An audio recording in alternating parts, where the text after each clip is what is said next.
Okay, so we'll be looking at another part of the Mabinogi Eternity post on the Korean site. So, Art Technician, Character Creation. As with most game development projects, the Mabinogi Eternity project was especially in dire need of professional technicians in each field. How are existing art resources rendered within the engine? What should I do to bring this to the new engine? There are always many different types of costumes and hair in Mabinogi. What should I do to make this movement more natural? I really wanted to do it when I went to the new engine, but is it possible to express all the things that could not be expressed due to the wall of an old engine? Because we needed people to give us answers to all of this, generally the problem is solved through collaboration between artists and programmers. In order to develop more quickly and reliably, we had to reduce the depth of communication. So we quickly began recruiting experts, art technicians with technical knowledge and experience, and artists in various fields such as character and background models, animation effects, and UI. We hired a technical artist to handle graphics within the new engine, such as shader development and optimization. When it comes to shader porting, shouldn't we just look at the code and import it? It is certainly true that you can look at the code, understand its structure, and import it in a form suitable for Unreal Engine, but the problem was that the code was very fragmented. Of course, just looking at the resource structure and final rendering result, I could see how the shader was built. But what was important to us was not analogy, but accurate calculation. Even if the calculation is slightly wrong, a completely different result will be output. I recreated the art resource production process and began to analyze the database and rendering related codes one by one. I was able to piece together all the meaningful information one by one. As a result, and we have this video here, so this is the result.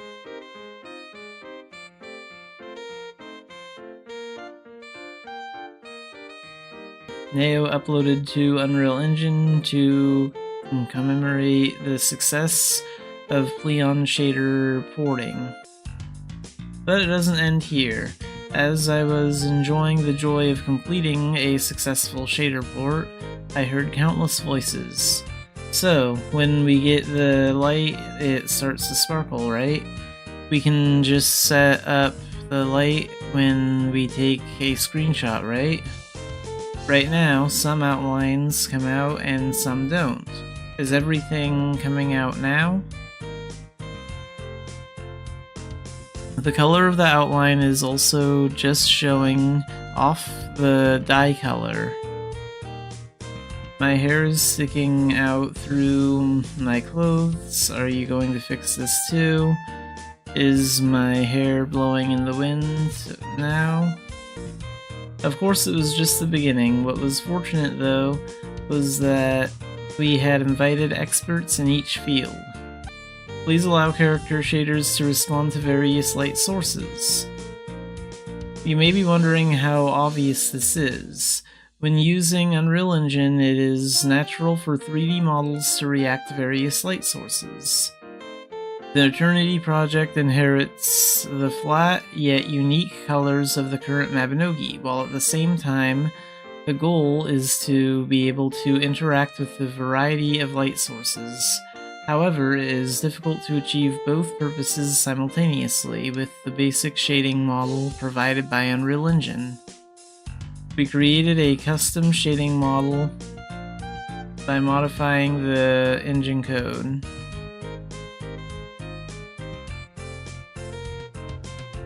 By removing the fine surface bidirectional distribution function and modifying it to adjust the amount and color of light hitting the surface, a cartoon-like expression is possible. It was tuned to be affected by various fixed and dynamic light sources and provided to character shader creators. Simply put, if you only use the basic shading model provided by Unreal, you can lose Mabinogi's unique style with truly realistic light expressions. Unable to react to different light sources or only see the results of one or the other. There are many different solutions to this, but we chose to create a shading model unique to Mabinogi. And here you can see the default lit and the unlit.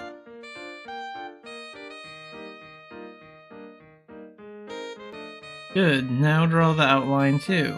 Because the outline can give a completely different impression depending on its presence or absence, it is an element that can visually separate the background and the character. This is an element that would be disappointing if it were left out in a cartoon-style shader. As such, research is being conducted in a variety of ways. In the case of Mabinogi, a very thin outline is used.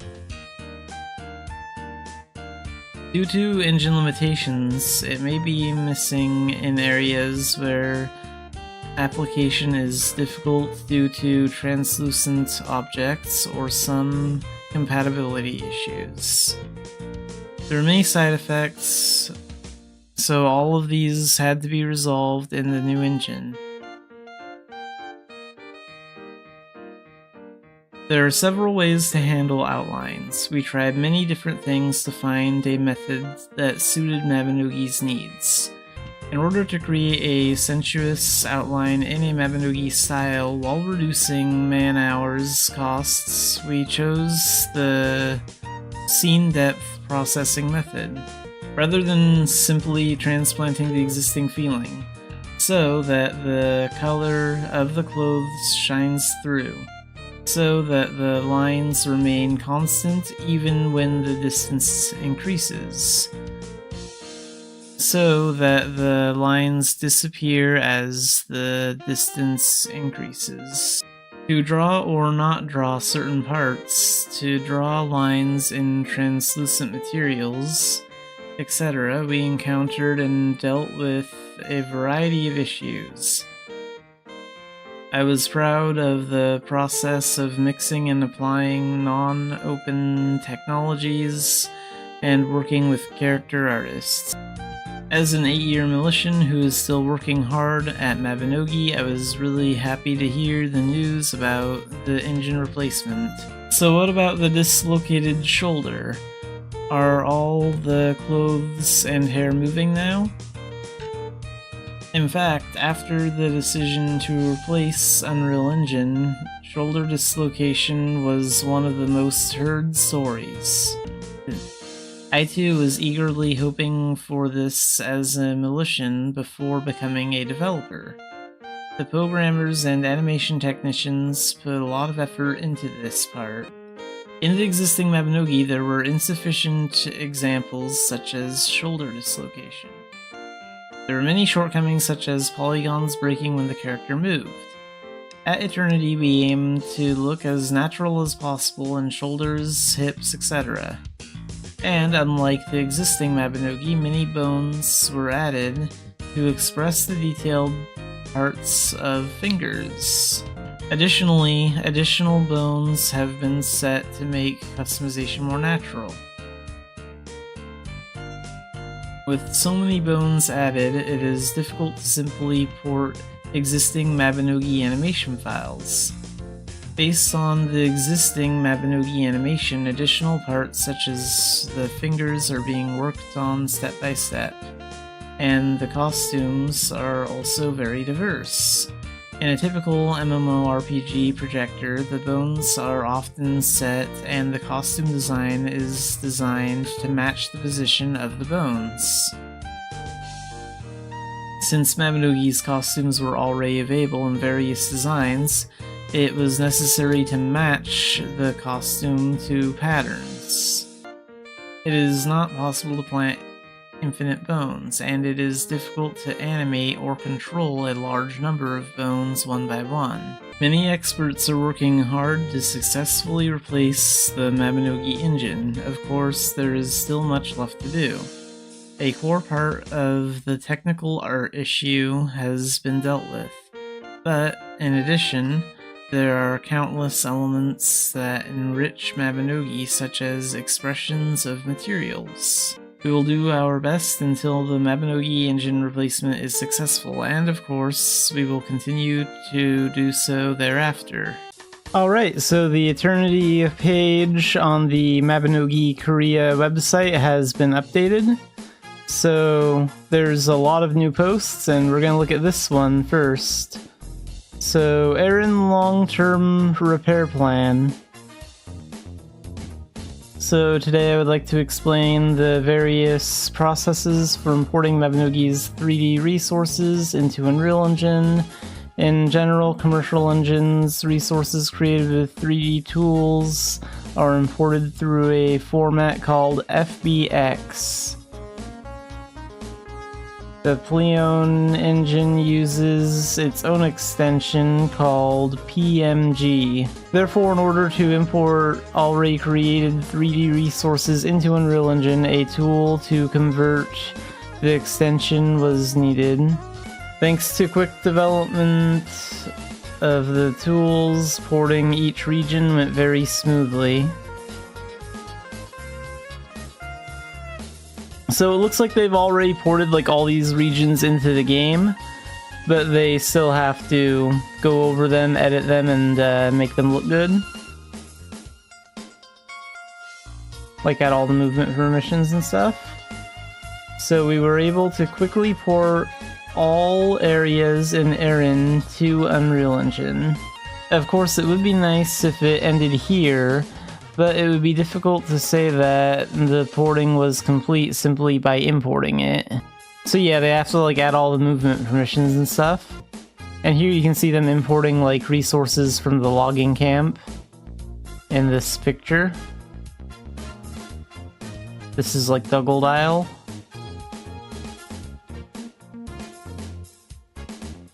Since detailed materials were not expressed in Pleon, it was also necessary to set each material anew to suit the Unreal environment. So like this is the road in Dumbarton. And I think this is what it looks like with the Unreal thing. That looks really good if that's in Unreal Engine. Things that were made so long ago that their form itself needs to be renewed may need to be replaced by making something completely new. I imagine they'll have to do a lot of that for like the insides of buildings and stuff, especially since like the insides of a lot of buildings are like 2D and look really crappy when you actually move the camera angle around in there. But here we can actually finally get like a good view of Dumbarton. So you can see how they changed like the entrance to Dumbarton here, and this looks really good. And also you can see like this board here, but it doesn't have anything on it where there'd usually be images. So it mostly looks like they're done with Dumbarton. Only after going through this process can you complete the background resources that fit the engine environment. Fortunately, all regions were quickly imported using the porting tool. It was pointless to transplant the costumes and hair in their basic form. The framework and wires themselves are lacking to provide natural movement. This is because the skin of the hands and feet also had to be replaced. Because there were many parts that were difficult to meet Eternity's standards, it was in a state where it could only be brought in after some processing had been completed from the beginning. First, rather than taking the basic form as is, we proceed with modeling work to process it to meet Eternity's standards. In particular, we add more wires so that not only the hands and skin, but also the clothes and hair can move naturally.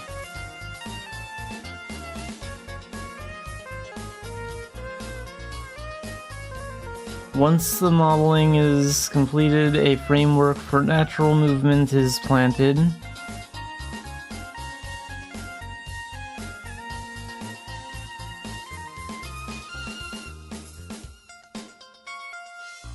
If you make various settings so that the skeleton can move well...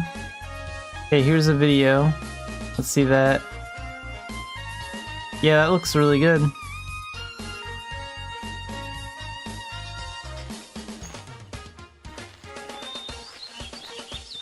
Of course, things with simple porting processes can be ported efficiently using automation tools. So here's like some weapons.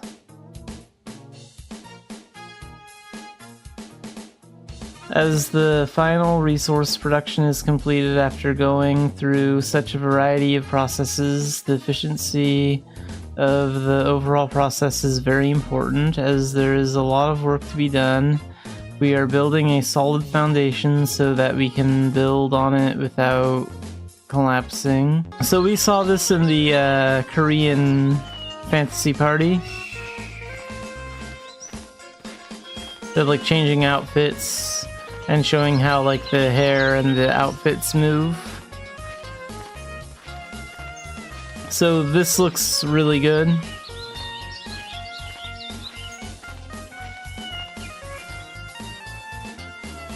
I like the way this turned out, and it kind of shows us that...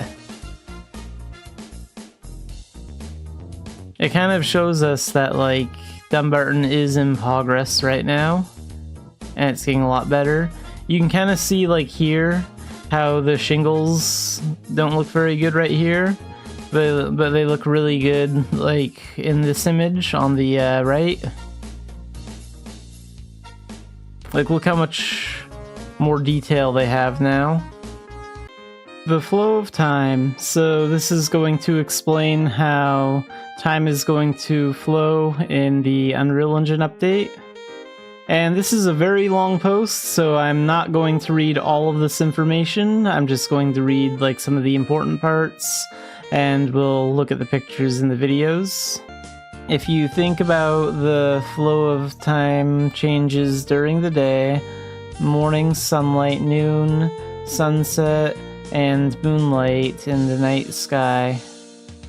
The movement of light and the changing shadows are probably the first things that come to mind.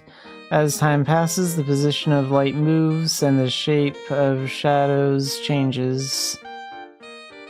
So you can see that in this moving picture here, but for some reason the page is kind of loading this image slow, so I just opened it in a new tab, and you can see it right here.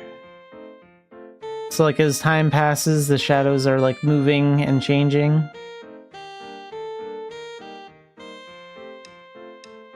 So light movement and shadow movement changes.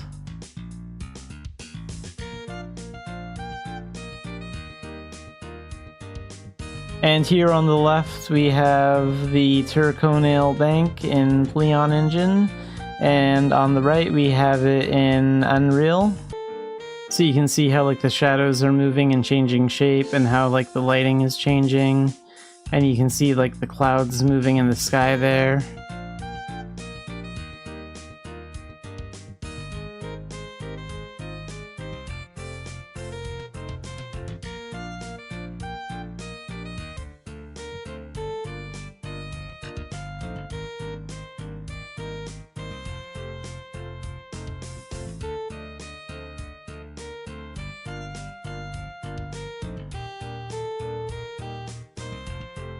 Yeah, these videos don't want to load on this page for some reason. Hopefully anyone else that looks at this will have better luck than I'm having.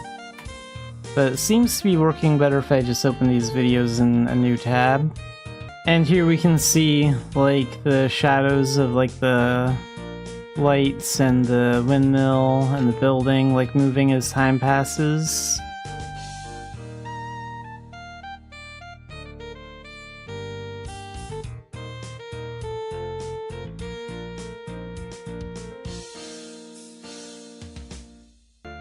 And here you can see how, like, the sky is changing over the windmill. So this is, like, the day going by.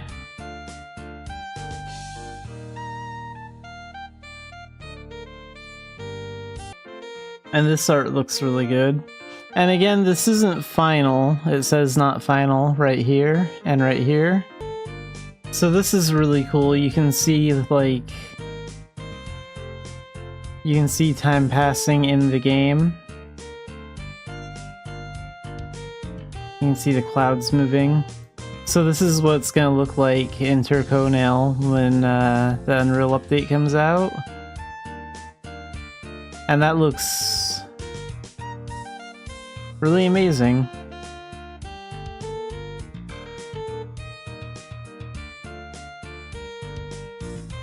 And here we can see, like, the shadows move, like the shadows of the fence here. So we can see that the shadows are starting to become more visible and show. And then they're slowly moving as time passes, like the sun is moving, the shadows are moving the opposite direction.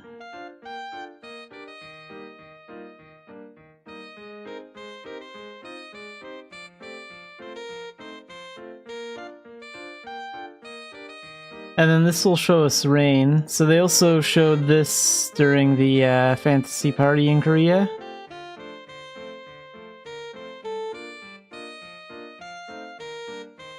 So you can see the rain, and you can see how the wood is darker because it's wet.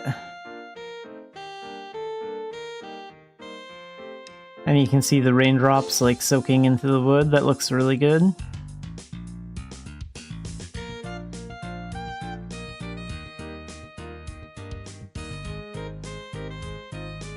And you can see, like, how the roof looks a little bit darker, like here. Because it's, like, wet, and so is the stone to the building.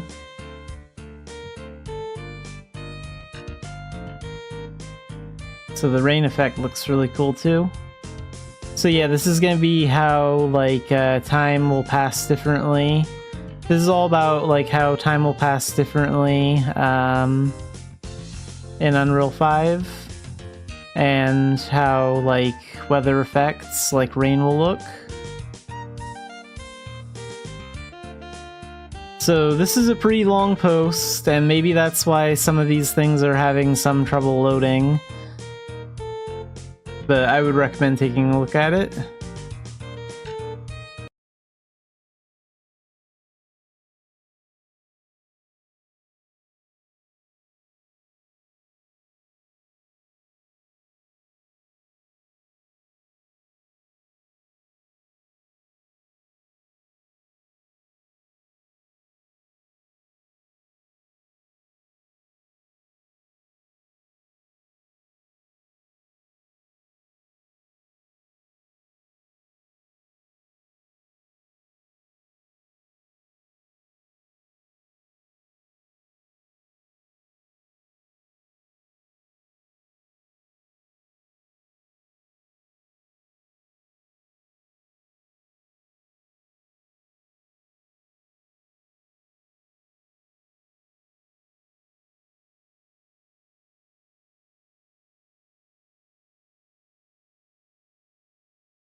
Alright, let's play some Mabinogi.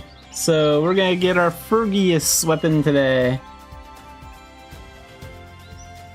Otaku got a Fergus bow, that's cool.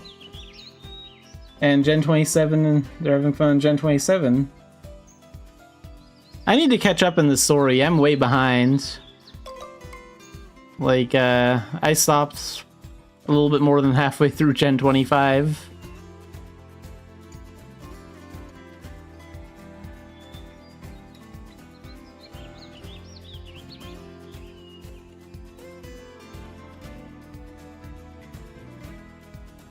Where is the flying high? There he is. It's hard to find the NPC with all these people around. Let's see. Let's get one of those, get one of those, get one of those. Get that, get that, get that. There.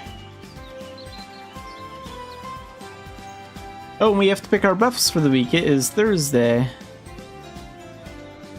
So let's do that next. What do we want this week? I'm good on AP. But yeah, I think I want that level cap for Baltane missions. I want the 60 levels on Rebirth.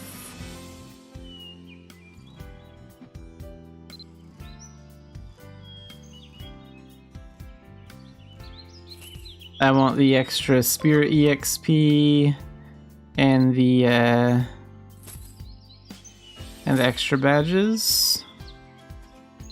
What else is there? I think we can pick one more.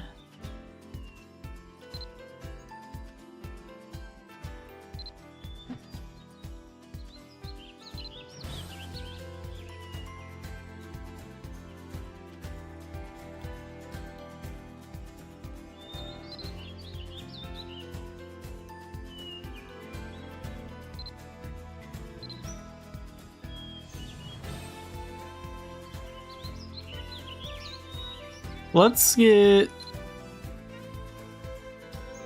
extra Dan test tickets. Let's work on our Dan tests a bit. Okay, we're gonna apply those.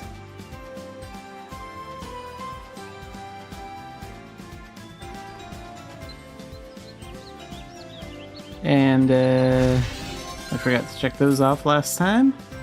And we also have some new events. You're unforgettable. Okay. And Fergus. Feldelm's focus tips. So this is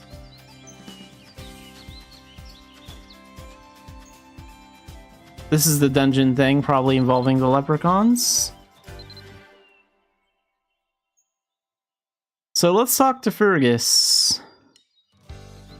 And I think the Fergseus weapons are basically like Perseus weapons. I think I might go after a scythe, because I think I need to get a better scythe for this character, but we'll see. We'll see what he has. Jeez, I can't even see Fergus in all this mess. Oh, there he is. I can barely see him now.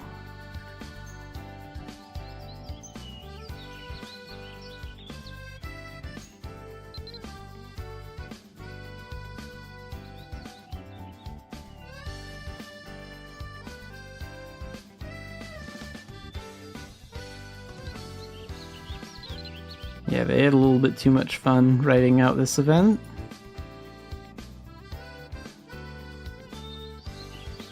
Okay, we'll select this as our main character. Okay, so here's the weapons list. The Fergseus Peregrine Scythe. So yeah, this is basically the same as the Perseus Scythe that we got. Xanafiedlion has that one.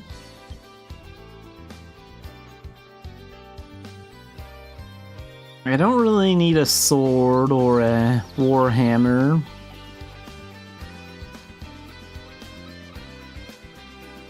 My staff is good to go. I have the dual guns I want and the chain blade I want. Honestly, yeah, I think I'm gonna go with the, I think I'm gonna go with the scythe. I wonder what it's gonna look like.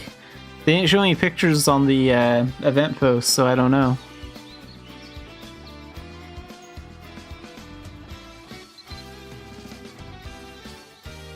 I think we can change weapons during the event, but we get to keep the weapon that we have when it ends or something like that. I hope we get to keep our weapon.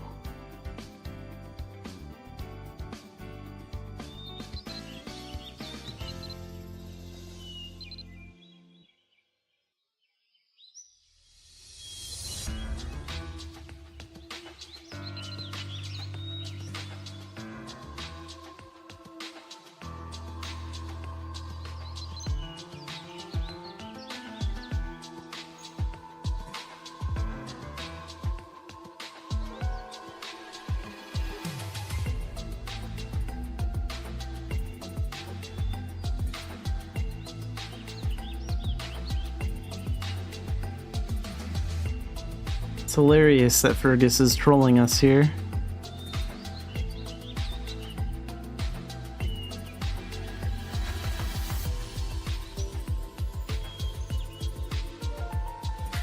I mean, thrilling battles, that's the whole point of a weapon, it's meant for fighting.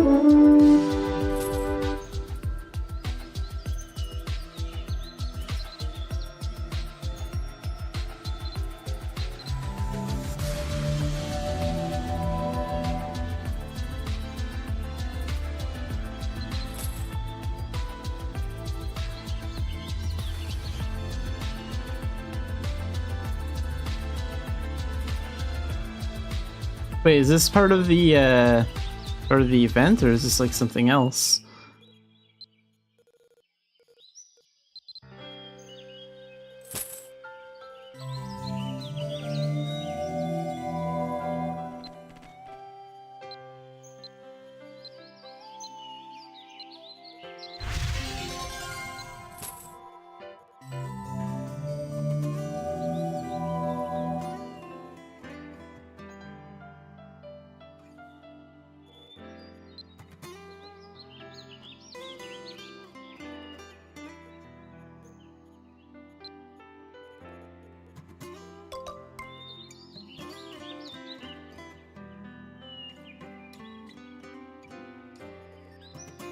Well, I guess we'll go ahead and do this then.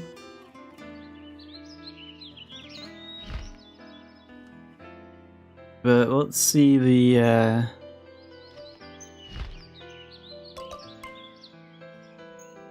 yeah, so this is exactly, it looks exactly the same as the Perseus scythe.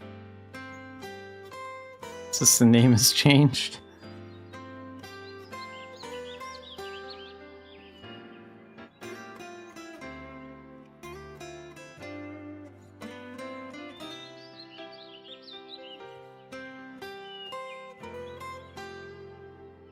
Okay, let's go ahead and try this out.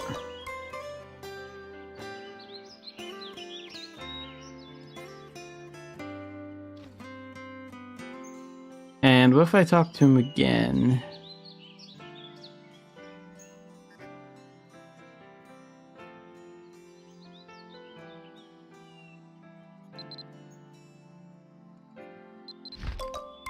Okay, this is just normal stuff.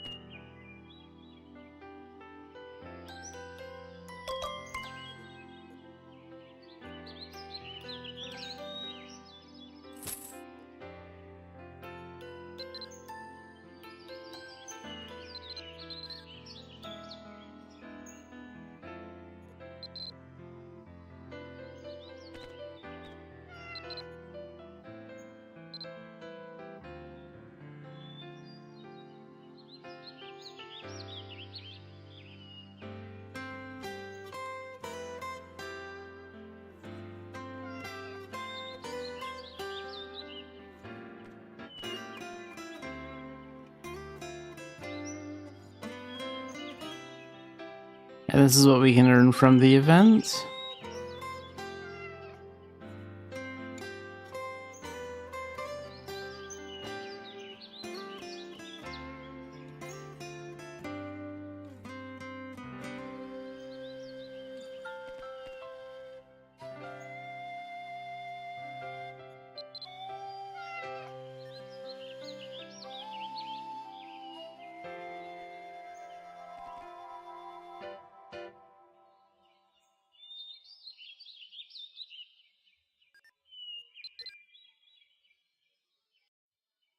Let's go move this like over here.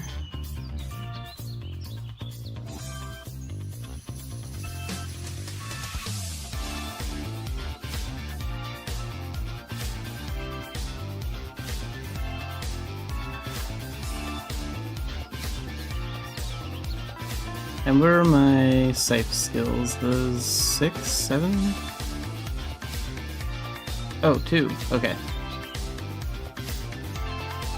They're on like 6 or 7 for Neko.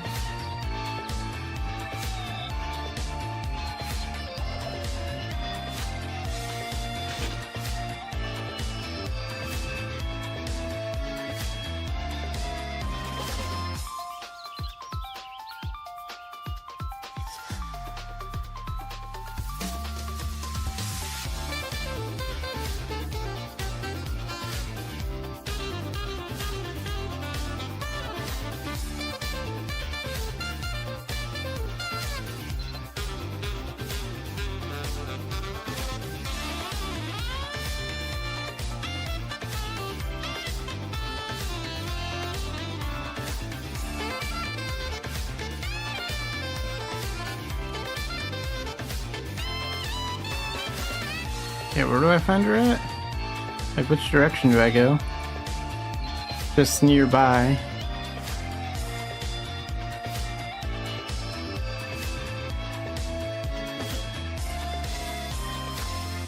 Let's check up here at the alchemy school.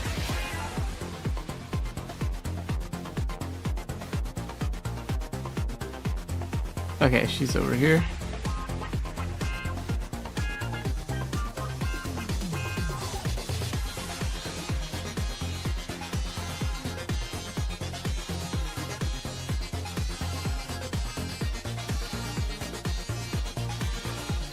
Okay, this is about something different. This is about the gloves. That's another Fergseus quest.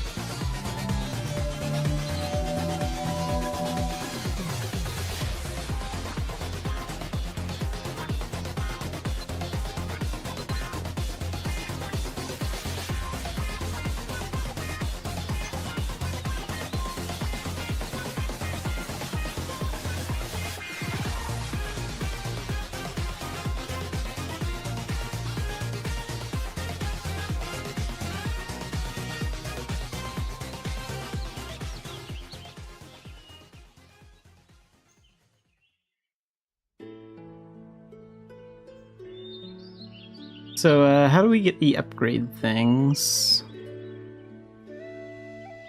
Actually, yeah, how do I open this window?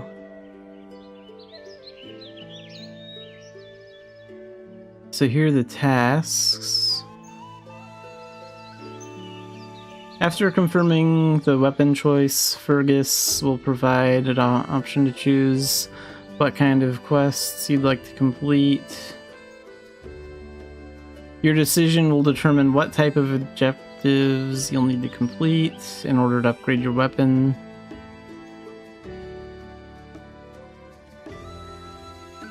So I picked thrilling battles. All objectives given will be combat related.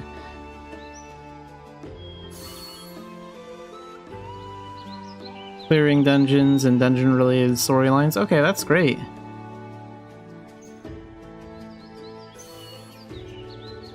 Wait, so should it just be like down here or something, or?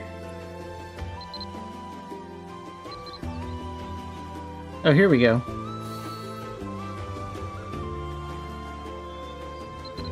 Oh, we can also open it from here. Cool.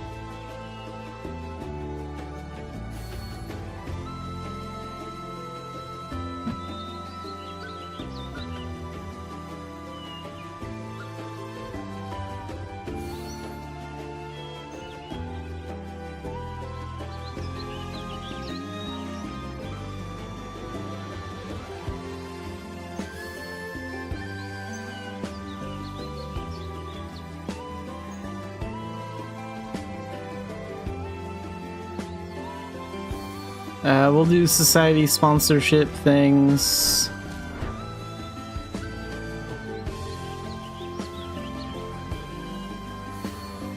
Tomorrow, probably. I'll probably focus on that more then. Do the Glen Berna prologue. I'm guessing this is the Crombass prologue. I did that on my non-streaming character like years ago.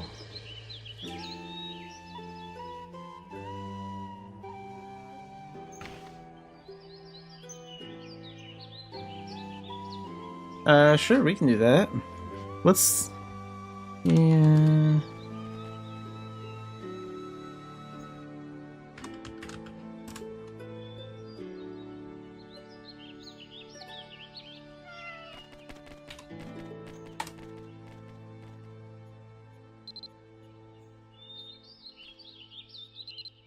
I'll switch over to channel 5. Oops, that's channel 6. That's my bad.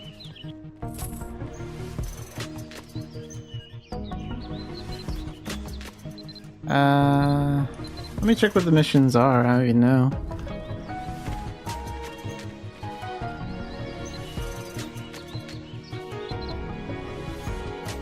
Fomer Commander. Ghost of Parthi. Let's do Ghost of Partholon.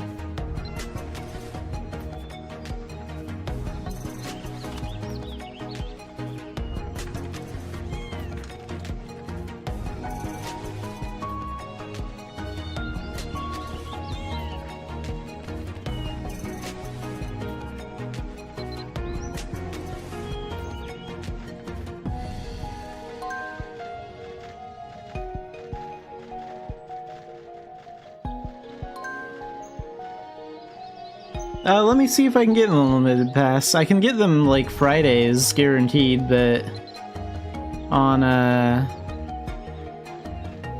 any other day I have to go with random items and it's all like random.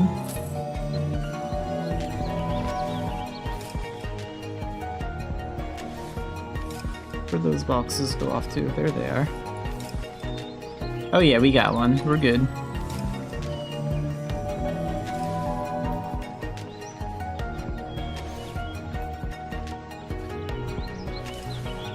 Looks like I got exactly... oh wait, no, I got 2. I'm like, that I get only exactly 1 Shadow Mission Pass? No, we got 2 of them, so that's even better.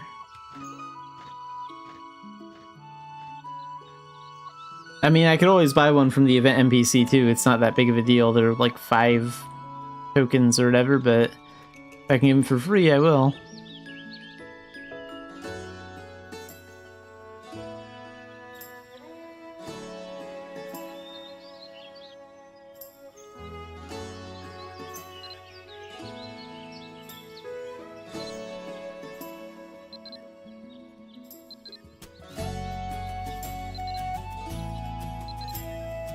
Oh, I guess I'll have to make a party. It doesn't auto-make a party, because it assumes I'm gonna do it solo.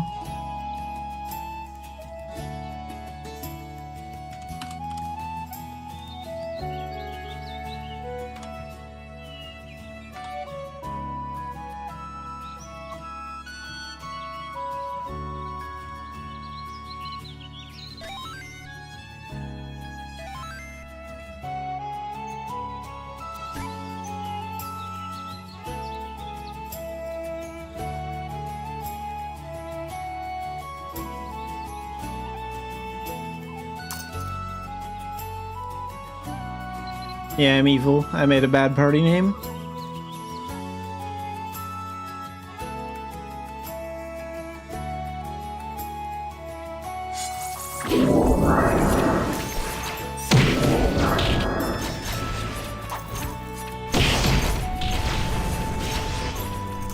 Those blinkers are going to be kind of annoying on Elite, but hopefully they won't be too much of a challenge in the party.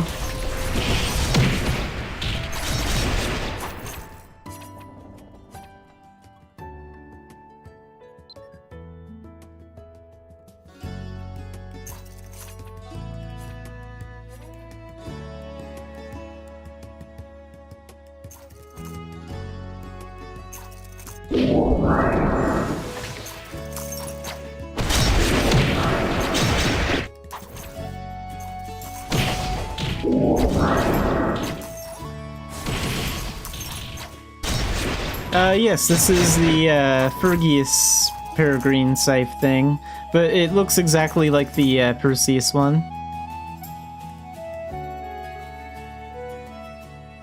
Yeah, today's is Parthi for, yeah, that's the one. That's the normal one.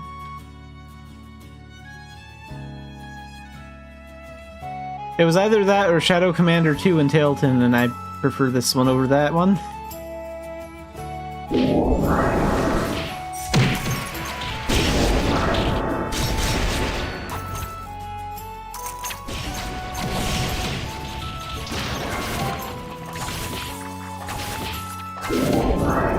Blinker!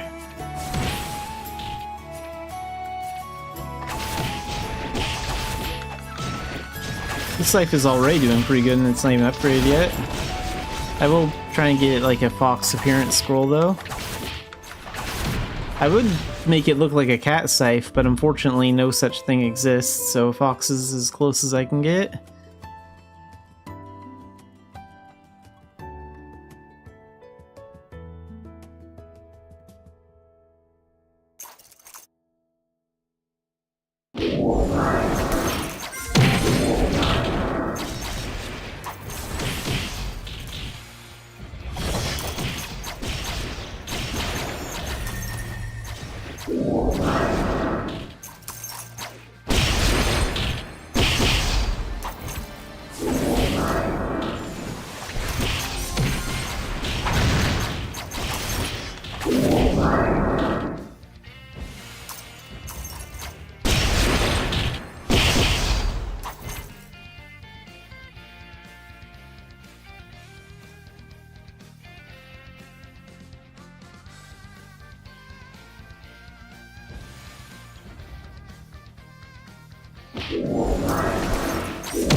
Here, let's boost our movement speed a little.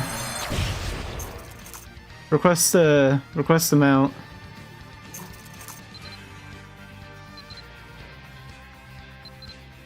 There we go.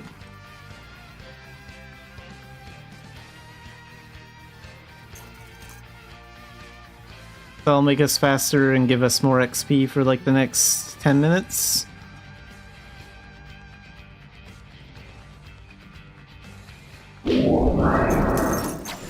It also boosts defense a little bit too, not like we'll need it here though.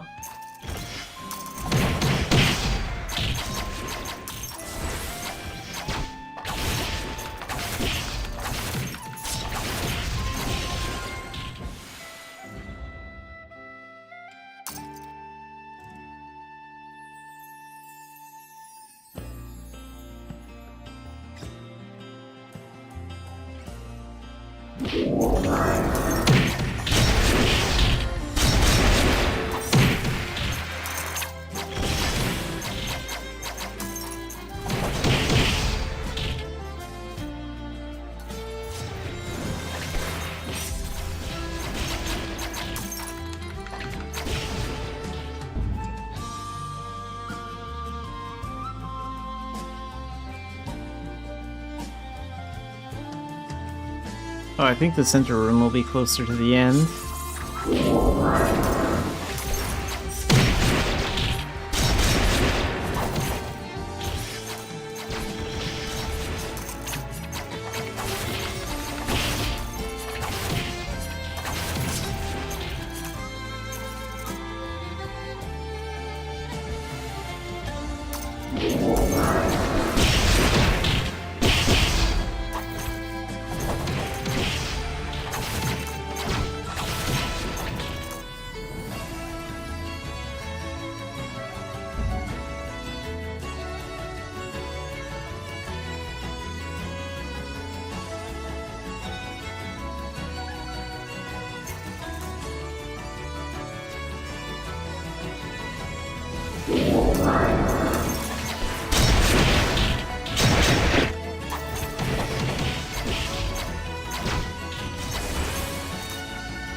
Not quite yet. Gotta do these two rooms first, then center room, then boss.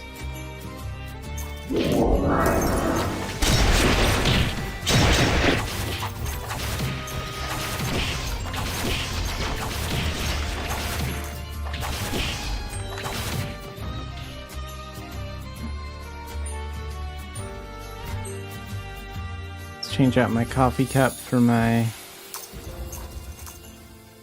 staff.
Oh yeah, Swing Slasher would be good for pulling enemies into the circle there.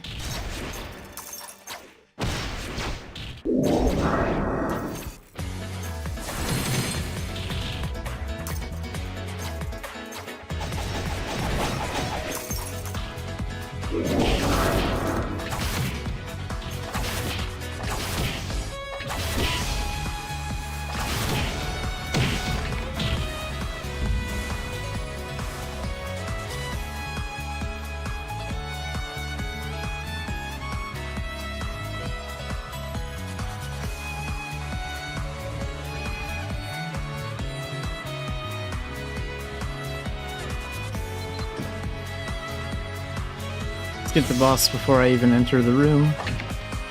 Where's he at? Oh, he's way in the back there.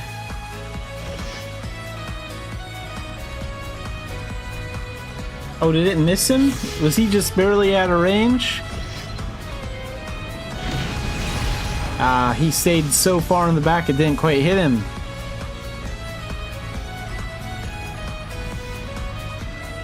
Oh well. Oh, there we go. Good job.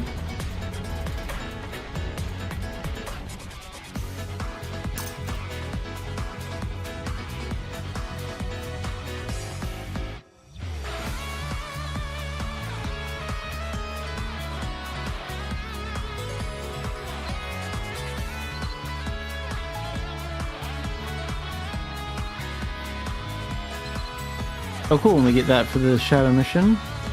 Alban Knight's Training Ground, the Echo Stone Dungeon. Yeah, there's a lot to do.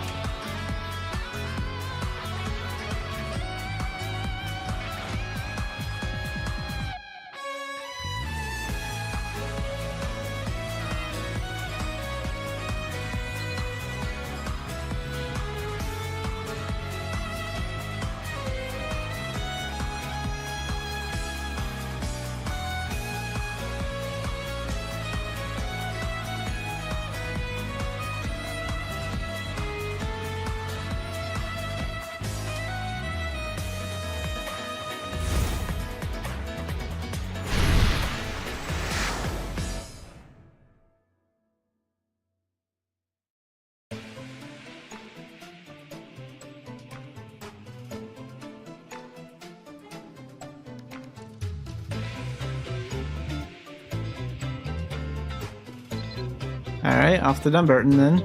Yeah, giants can give shoulder rides.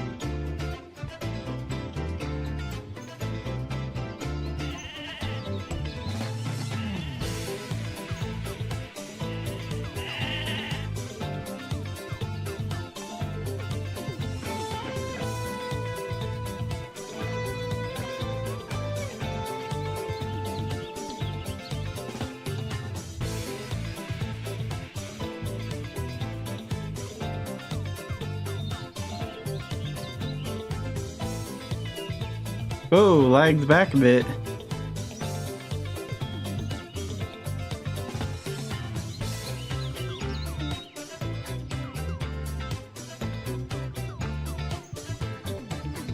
Oh, can't examine the emblem while mounted, so...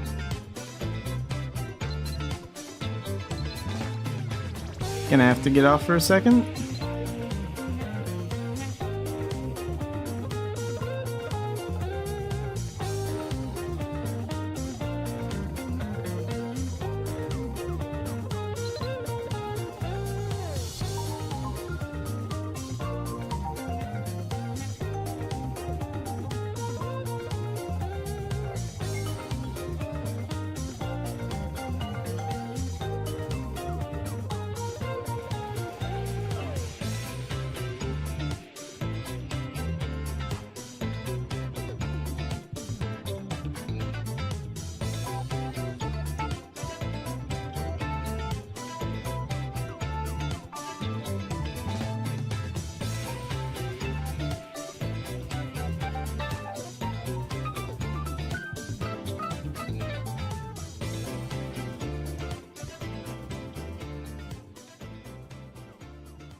I do have a gray stone, we can use that one.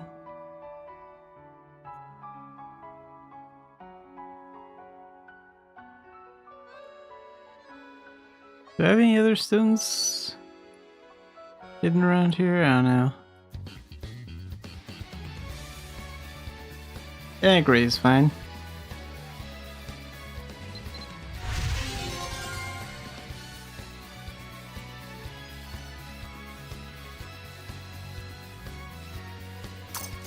I think this thing is like 4 floors. I think there are like 3 floors of enemies and then a boss.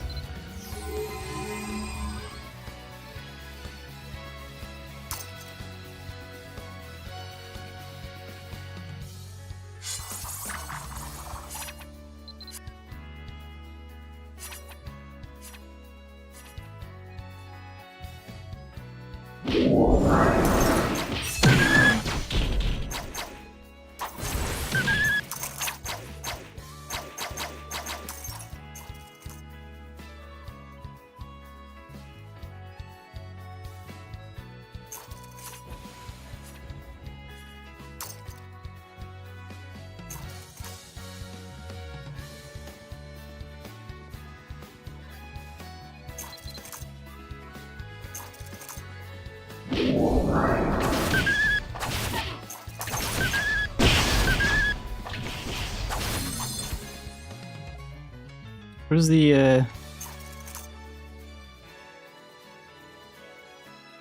Oh, there it is. It's hard to see on that all-white floor. Okay, we went that way, so the green one.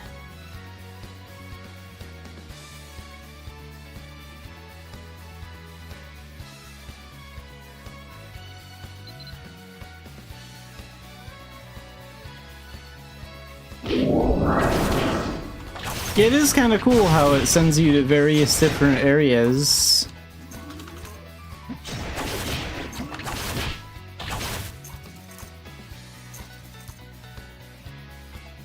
I think it'd be cool if they updated the training grounds, made it a little bit more relevant again.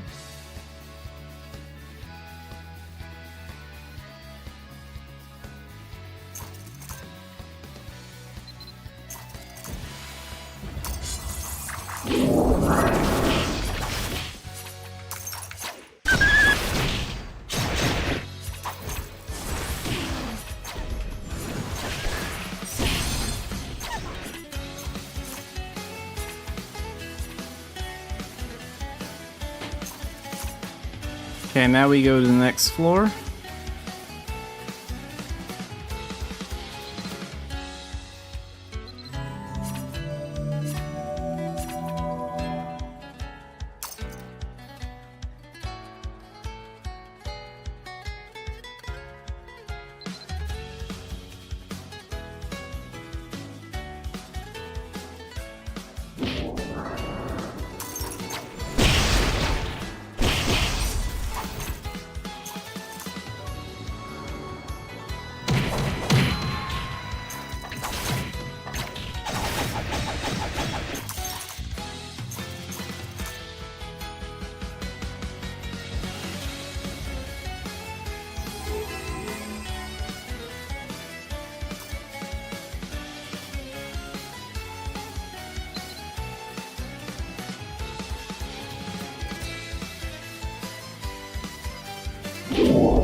Oh, and that's it for this floor.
Finally, the enemies are putting up more of a fight.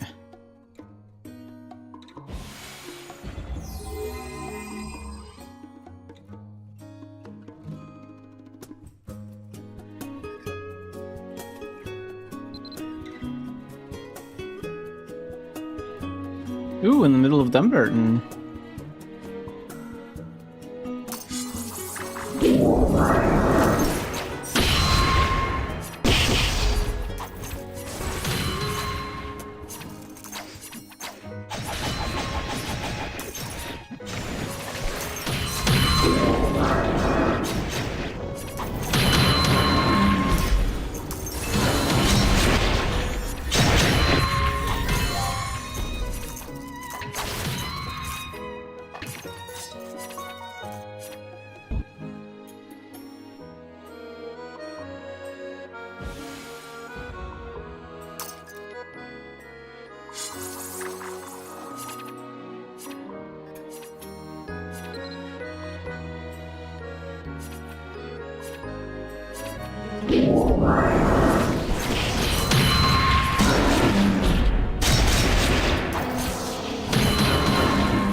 Okay, I think we just have one more.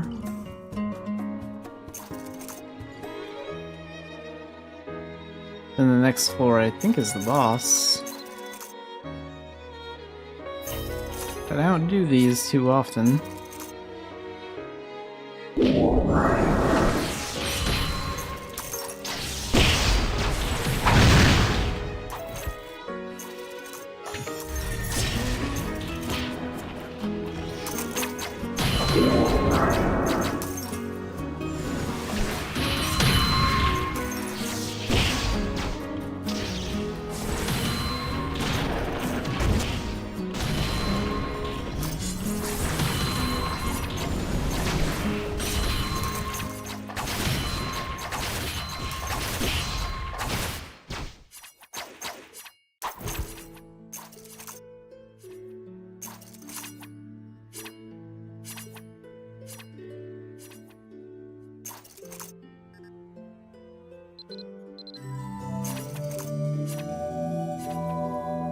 Oh no, we still have more rooms to do.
Wow, so you're gonna finish Gen 27 today then?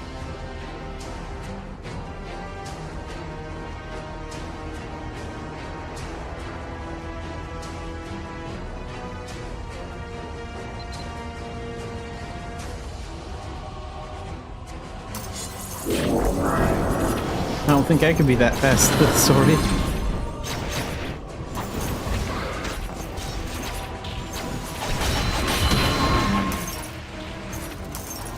Let's get this guy.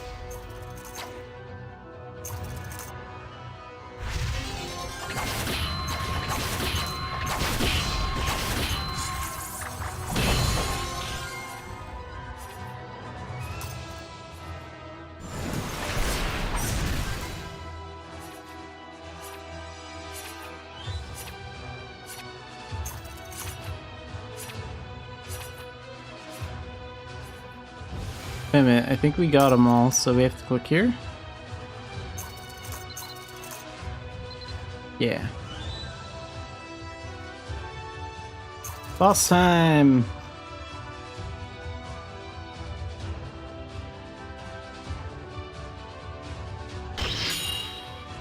Just looks like a Colossus Marionette.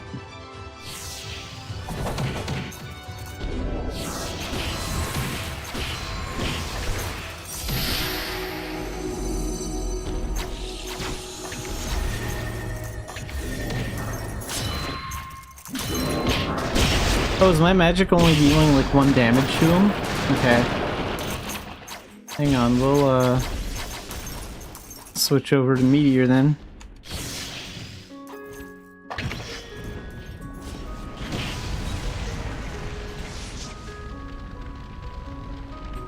Let me switch to my sword.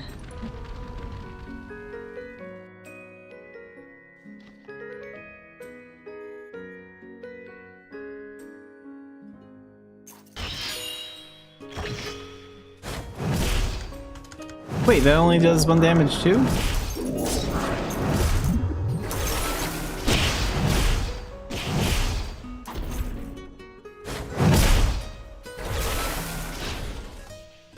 Okay.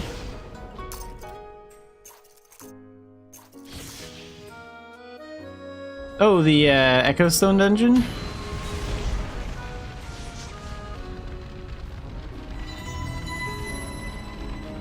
Oh yeah, we can help with that.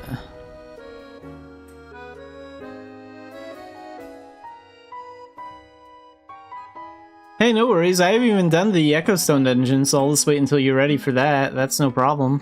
That's not even out of my way.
Yeah, right. So Rudalis is also willing to help out, so whenever you're ready to run the Echo Stone dungeon, just let us know, and The three of us will go do that.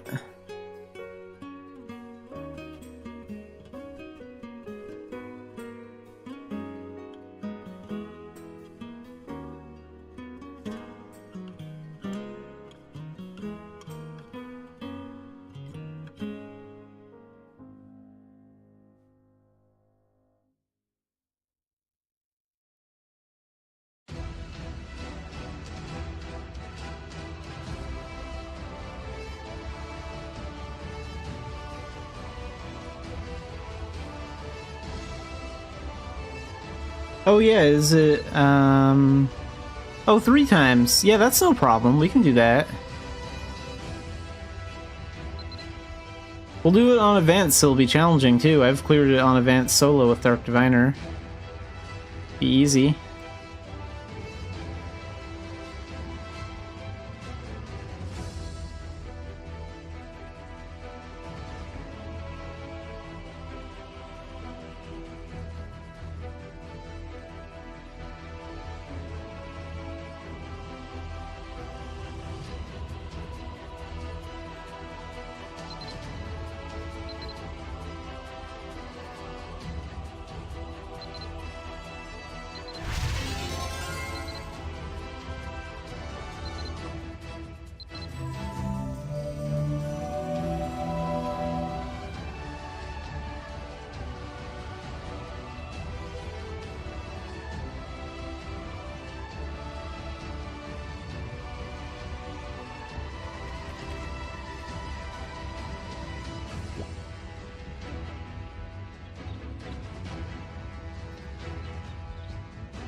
Okay, yeah, so we'll have to complete the Elven training grounds a lot more. But that's alright, I don't really mind that. We'll go ahead and get those Echo Stone dungeon.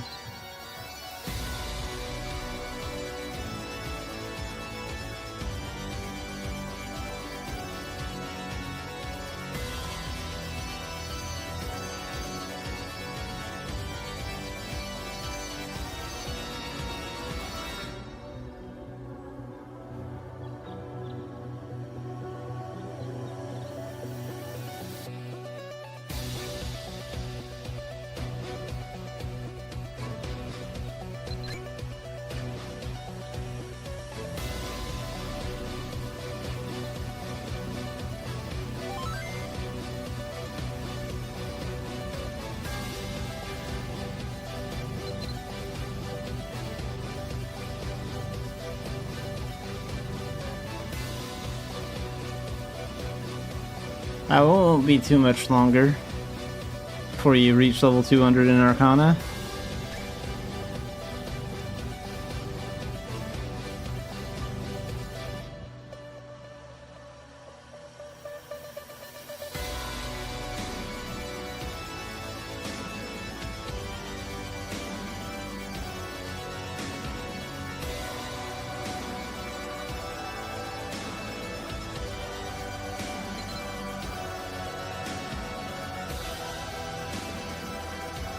So short, it's almost like having a parrot on my shoulder.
Yeah, you're finally tall enough to actually see the Alban Knight's training thing on the wall.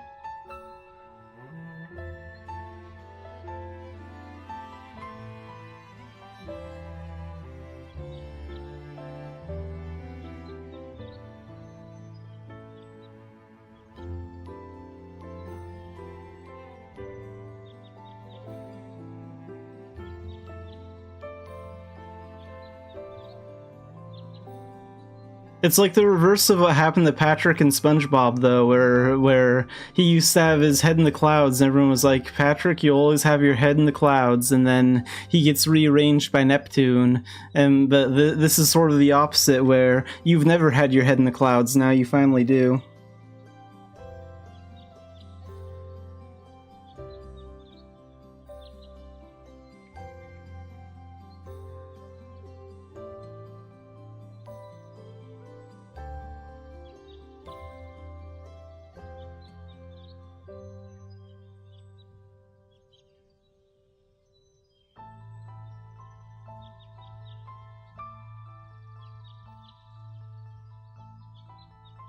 Yeah, that's kind of one of the problems that I had with the later generations, is that there's just walls and walls of dialogue to get through. It's a little tiring.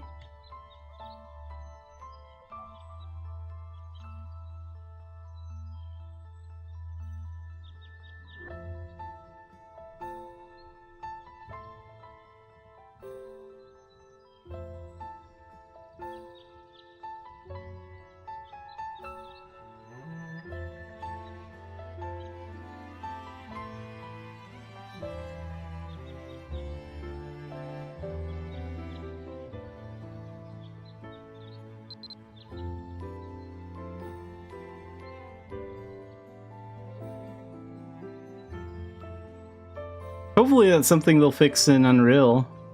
I'm not sure how they're going to design it that way. But yeah, it would be kind of nice to walk through there. If you fly, you can actually, like, fly to the other end of it and, like, land on that part of the wall. But that's about it.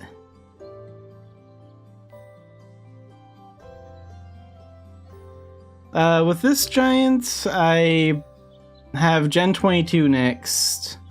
So I'm going to do Gen 22, and then I'm going to use one of the skips from the event to get through Gen 23. I think I'll do Gen 22 next week. Oh, and my elf is, like, in the middle of Gen 23. Like, he's at the part where you have to do all that relief stuff for Belvast.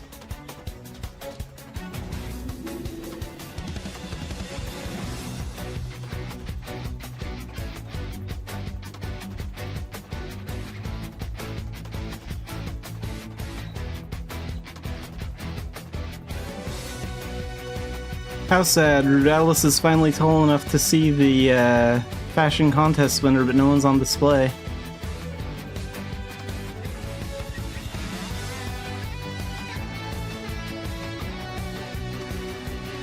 I'll have to give a shoulder ride whenever someone wins. I think the finals are tomorrow, so probably this weekend.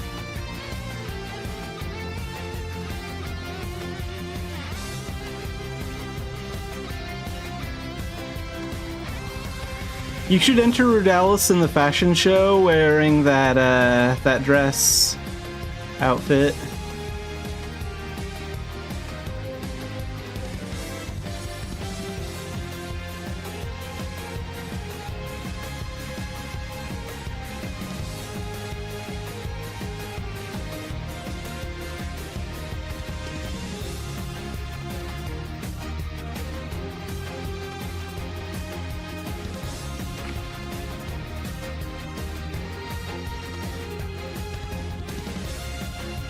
Yeah, you've been for sure with that one.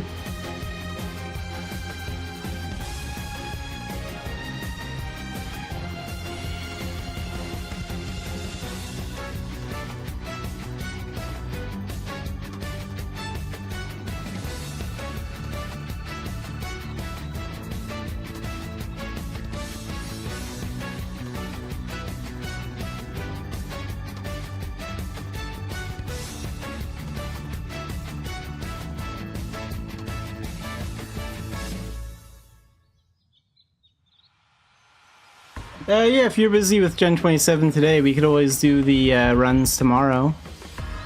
I mean, I'll be playing Mabinogi then too.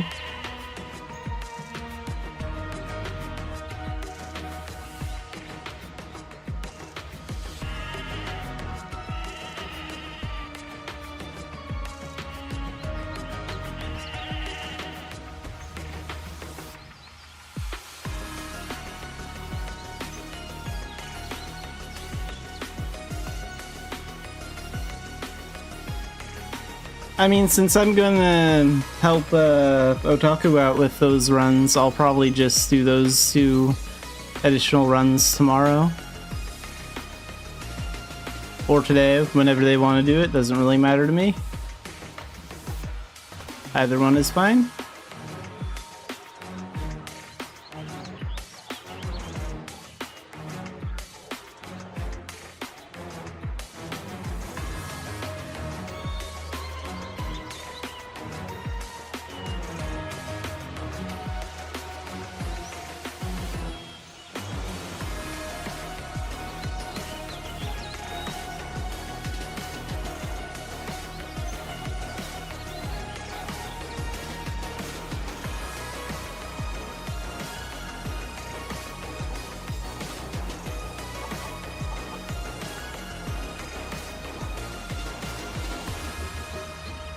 The final boss cheats. That's not too surprising.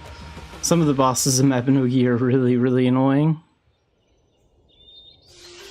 They kind of have to put in some bosses that have, like, some cheap moves since militians are so powerful.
Where'd that vent hammer thing go?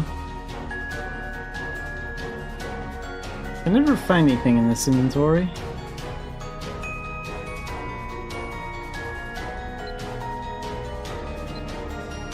Might have gone in there.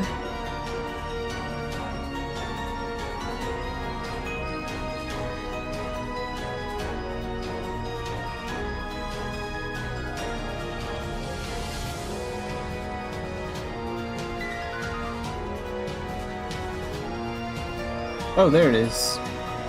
Took me a while to find it.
Yeah, definitely gonna turn that into a spirit weapon.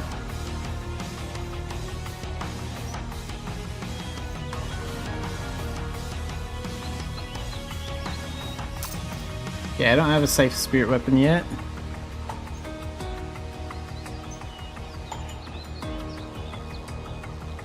Make it even stronger. I'm gonna have to start giving those spirit stones to the scythe instead of my spear from now on.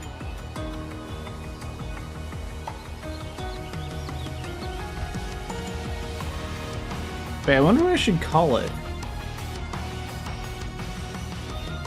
Oh, hang on a second.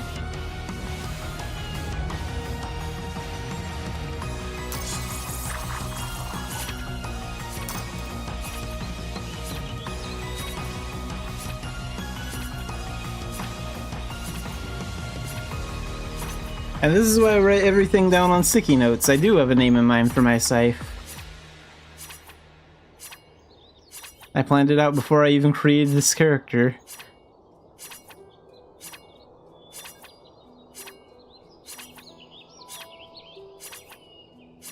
I'm gonna go see Burchard real quick.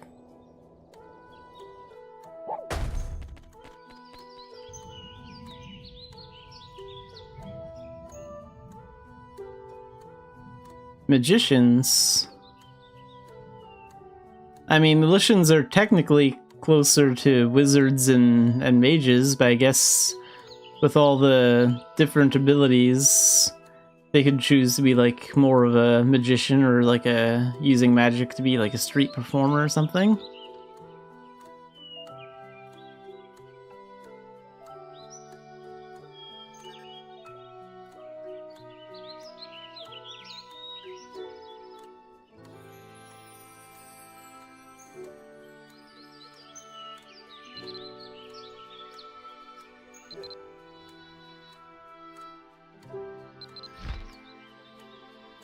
Oh, I don't know if I have the elemental removers.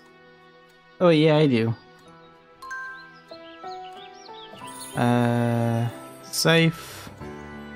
Where's my spirit stone? There we go.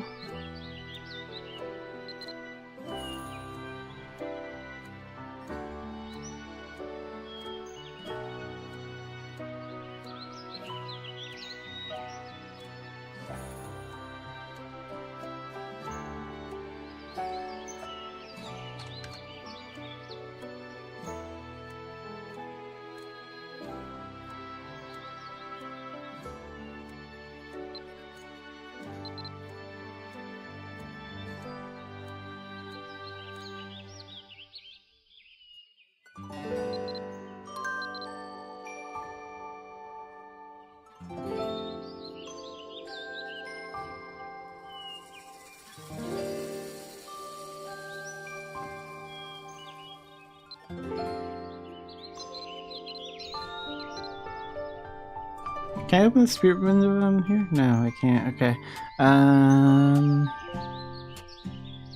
Yeah, let's use this one.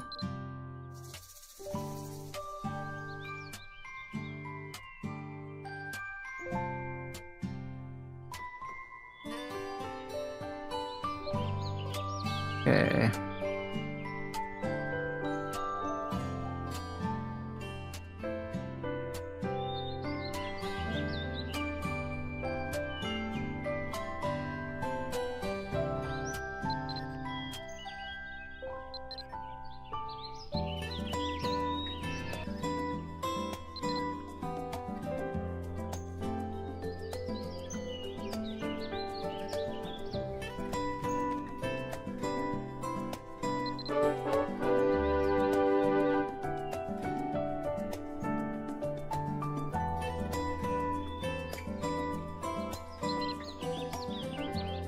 Let's destroy a contract.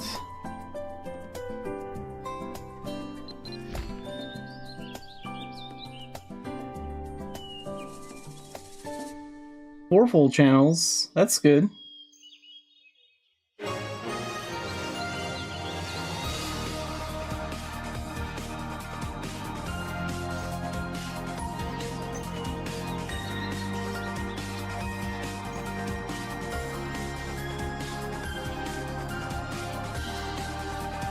Yeah, I'm doing pretty good. I'm feeling pretty happy, especially since the weather finally cooled down. Earlier this week it was like 80 degrees for like 3 days. Just fried all my energy to do anything.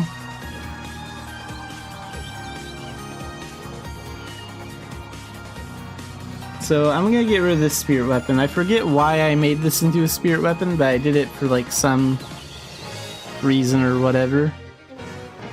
But this was never intended to be a permanent one.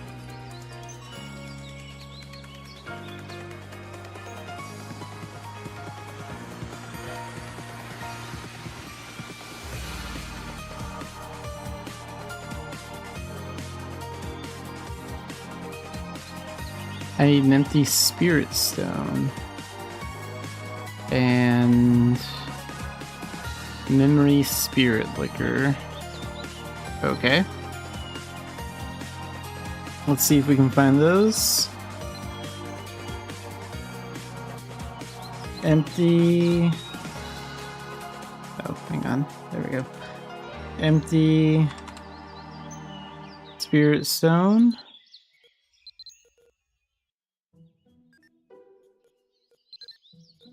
Get one of those. And memory spirit liquor. Oh, that's a little bit more pricey.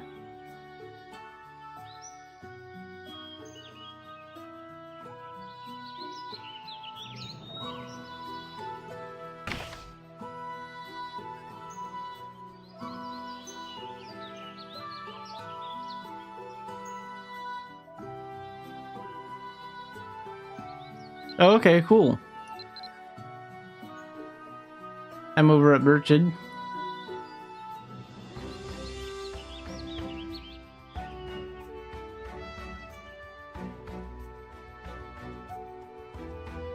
Did I claim that stone that I bought? No, I didn't. Let's get that.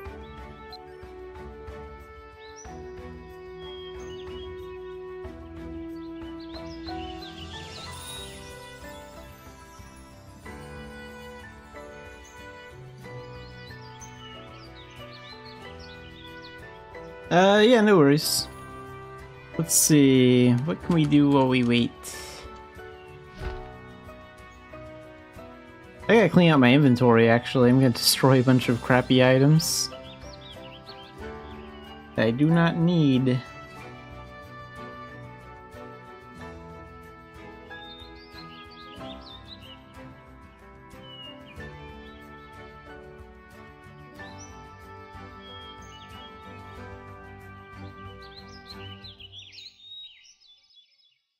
That's part-time job material. Definitely don't need that. Don't need that stuff. Those can go.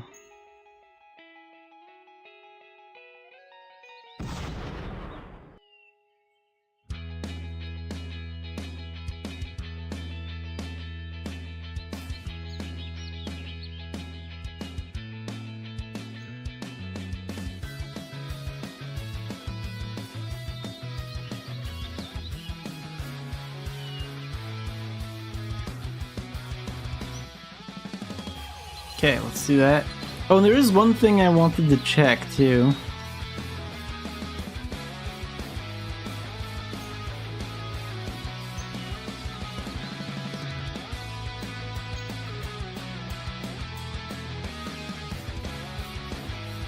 I have no intention of playing this new gacha, but there are 2 items I want from it.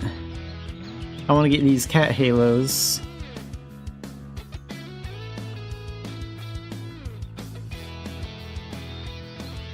But they're either going to be like incredibly cheap or insanely expensive.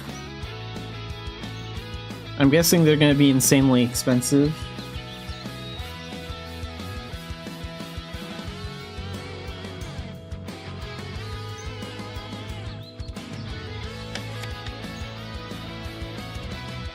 The wig? So you actually played the gacha then? Or did you buy it from the auction house?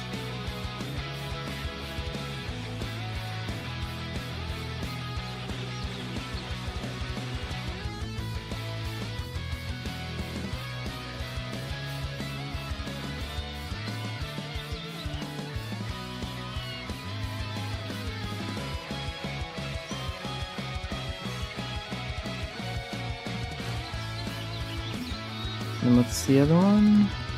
Fluffy.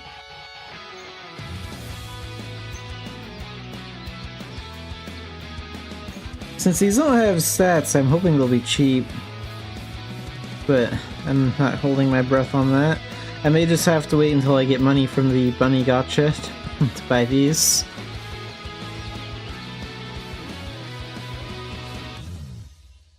Good luck with the final boss, Sotaku.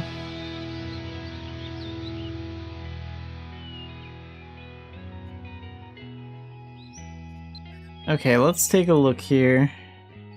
So, Creamy Cat. Let me guess. 70 million.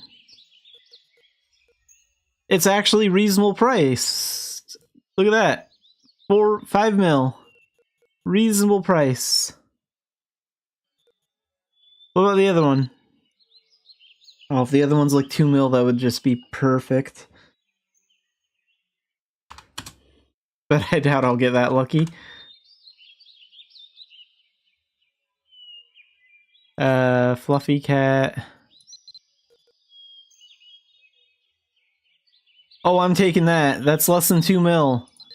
Holy crap. I did not expect to be able to get both Halos with a 7 mil budget. Let's do it. Those are the only 2 items I want from this gacha. Well, actually, the homestead props for the kitchen actually look pretty cool, too. Those kitchen homestead props. But I'll probably just put these in an inventory, pet inventory, and give them to Nez. That's more of a Nez item than a Lion item, but maybe he'll use it for a day or two.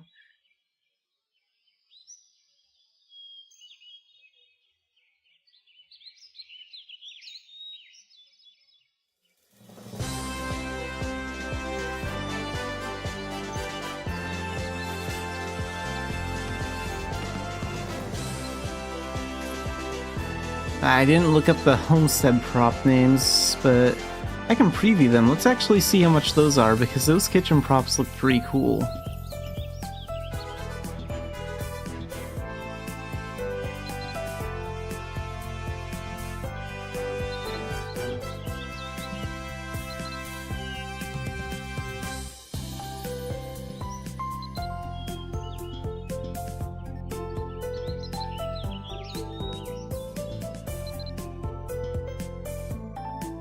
Oh, that was given out during the Nalco Commerce event. I remember that.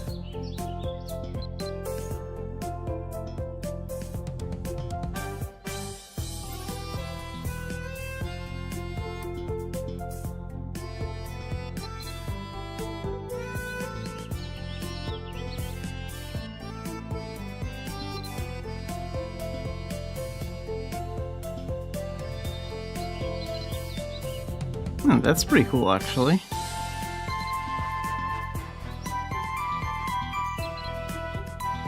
Have that on Nez's homestead.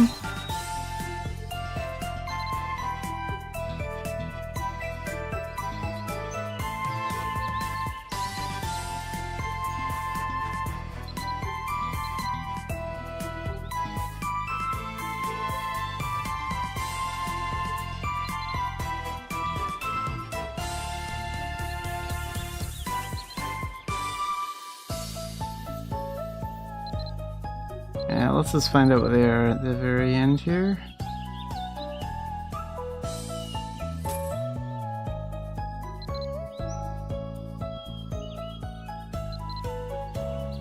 I'm sure someone's selling it for an overpriced amount. Anime figures. The greenhouse, that's a classic item.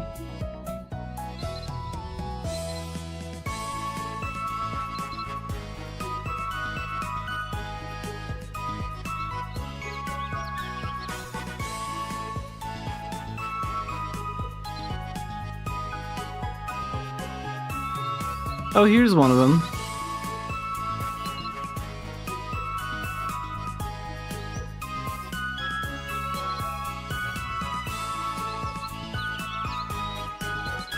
Okay, so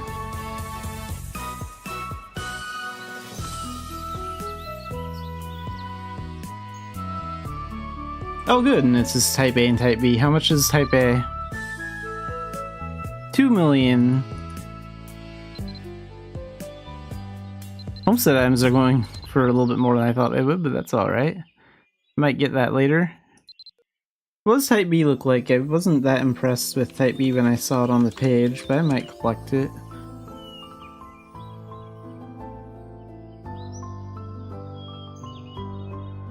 Type B. Yeah, this one's a little bit cheaper.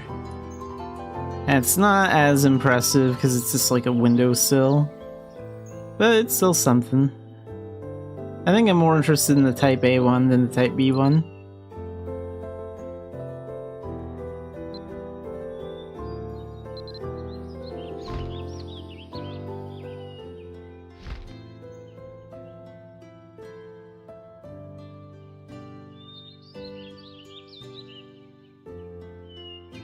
Okay, let's see what these look like. Oh, that is epic.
Awesome, thanks for the items. Let's destroy that spirit weapon. I forget why I even made that spirit weapon. I did it for some reason. I don't remember.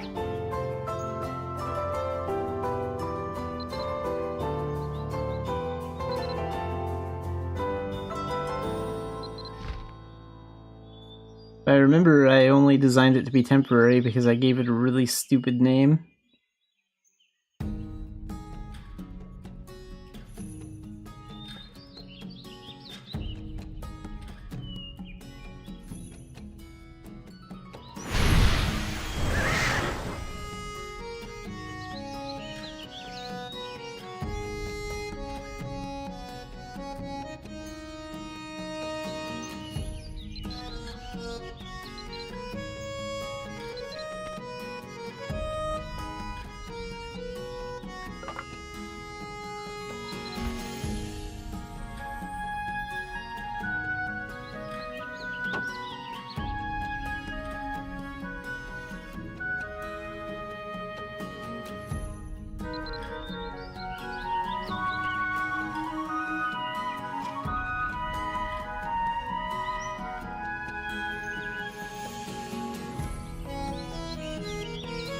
So I was originally going to,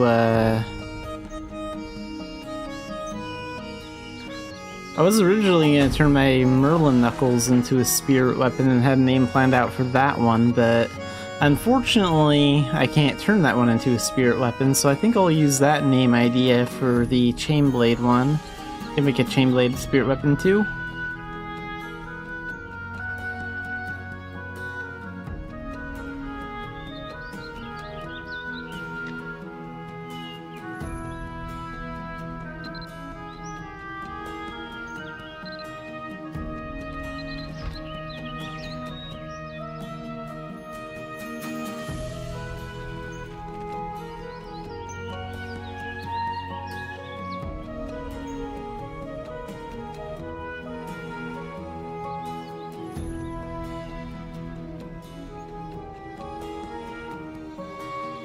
So yeah, let's turn this chain blade into a spirit weapon.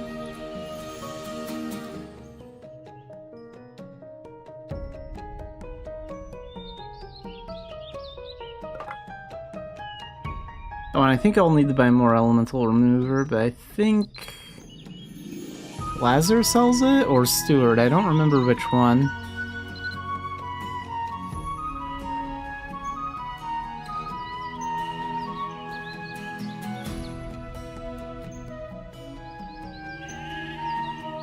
Oh cool, and Price sells it too.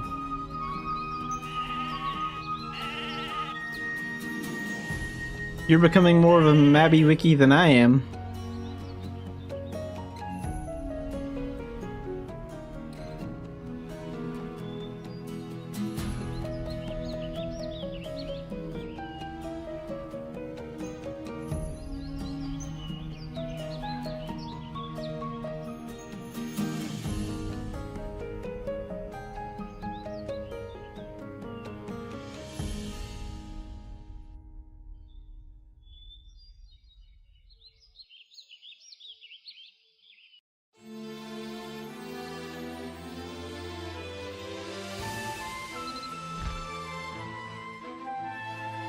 Okay, so we'll need 5 of those.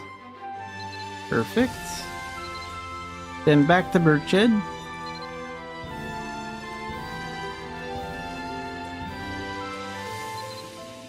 Yeah, originally when I played Mabinogi in the past, like, I didn't really get into spirit weapons hardly at all, because I didn't really see the point, but when they redid the system, I looked at the ultimate skills that you can unlock.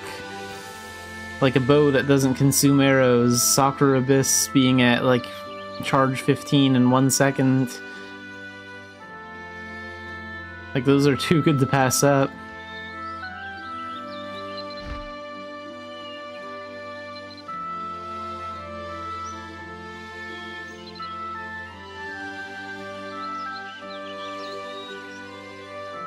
Oh yeah, and the chain casting thing for like magic weapons.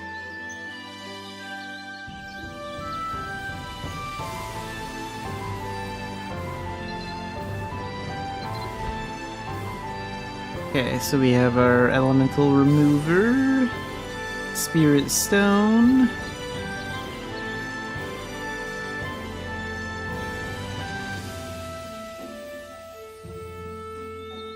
and a spirit weapon.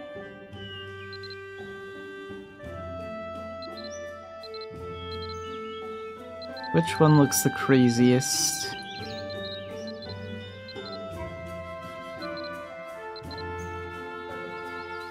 I kind of wish they had more, like, portrait options.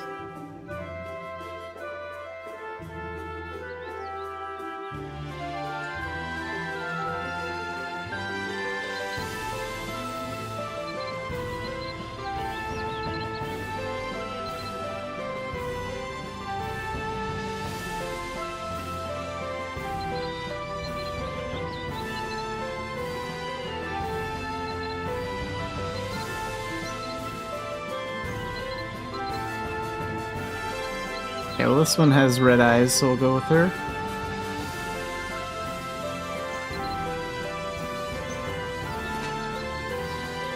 Oops.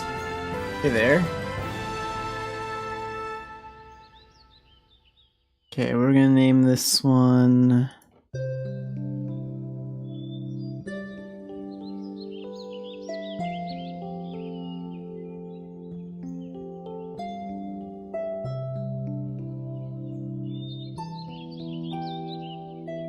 There.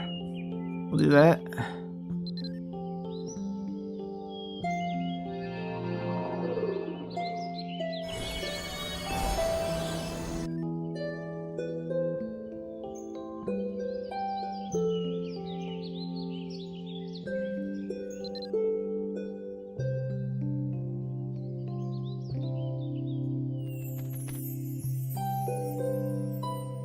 So wait, we have the dual guns as Irie. Okay, I do have an idea if I want to make another. Okay. I'll have to think hard on like what I want to be the last spirit weapon. Maybe I should consider making a cylinder into a spirit weapon to prepare in advance for, like, Forbidden Alchemist.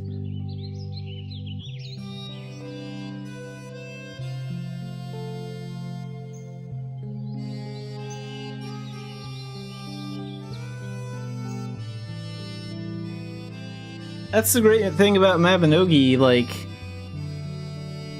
if you wait long enough, eventually a cash shop item or a really hard to get in-game item eventually becomes free at some point.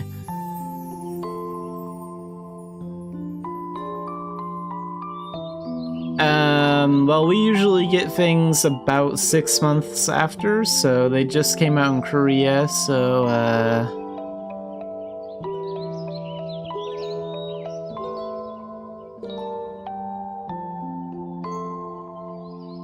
I don't know, maybe late February, early March. I could see it maybe being announced like late March, coming out early April, something like that.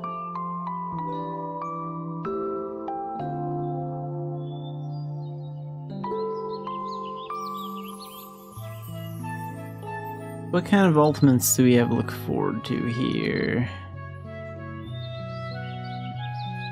Boosts the bonus effects of Fate Foretold. Is that the,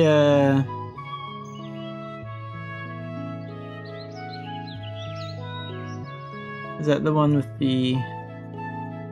Yeah, that's that one. By 20%? Okay.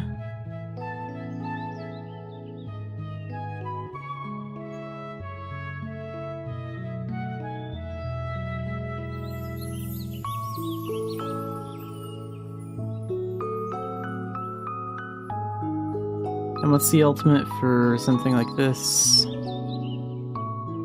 Chamber Restoration plus 20 seconds. Chamberst is like a buff skill, I think, or... Wait, Chain Impale, Crush, Anchor Rush, Sweep, Spinning Slasher, Torture Snatch, Explosion, Raging Spike. Wait, where's Chainburst at? Do I not even have that unequipped?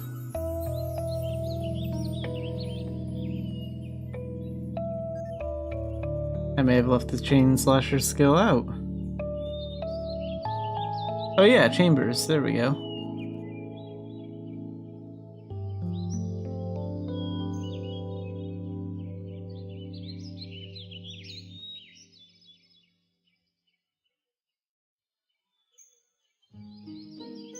Torture skill damage plus 30%. And Chain Impale duration. Stun duration is increased by 1.5 seconds. Okay.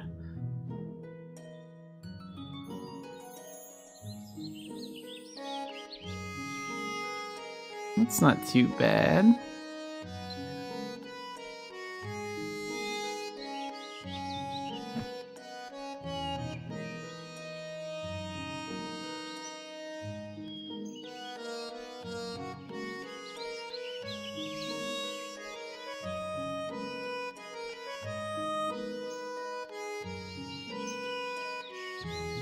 I know what I want to do. I'm gonna test out my new scythe in a veteran dungeon. We'll get the veteran daily. And I'll see how well it performs. Well, not if I get Piaka dungeon. If I get that one, I won't do it. But if I get any other dungeon, I will. I'll try.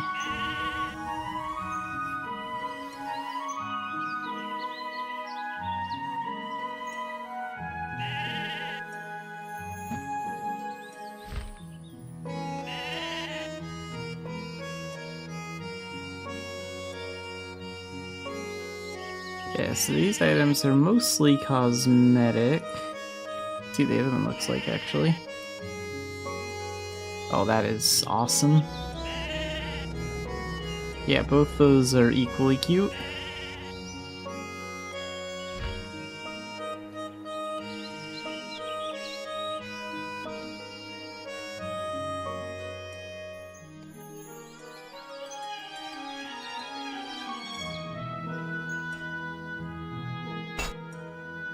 what is the veteran dungeon today?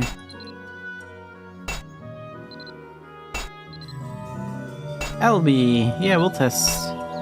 Albie's a good test. I think the easiest veteran dungeon is CR, but Albie's probably second easiest. And staff as a backup.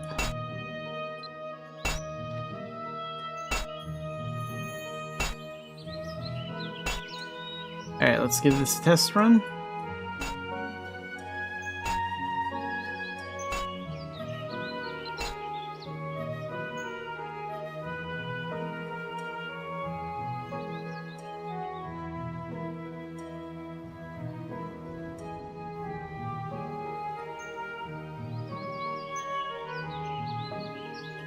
His Xanafiedlion stats are actually pretty close to Xanafied already, which is kind of scary.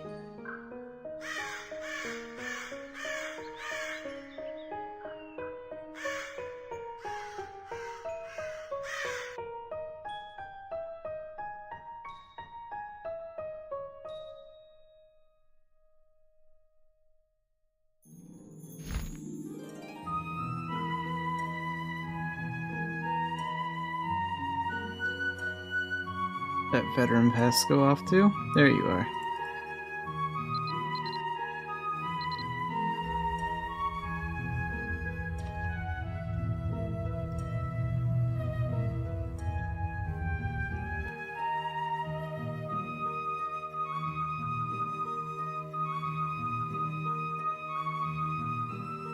And we'll summon Pan to pick up the gold.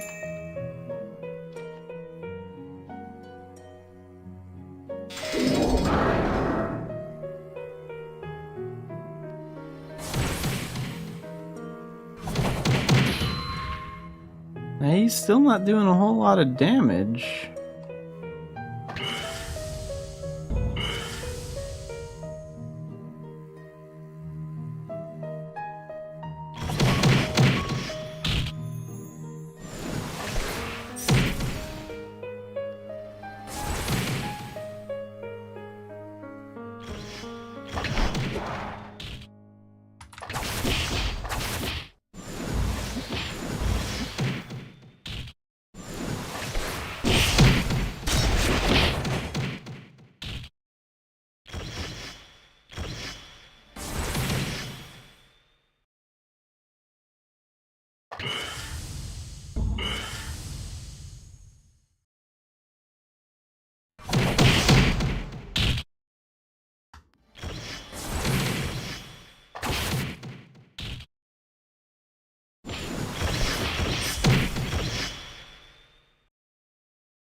Well, we've only upgraded the scythe once.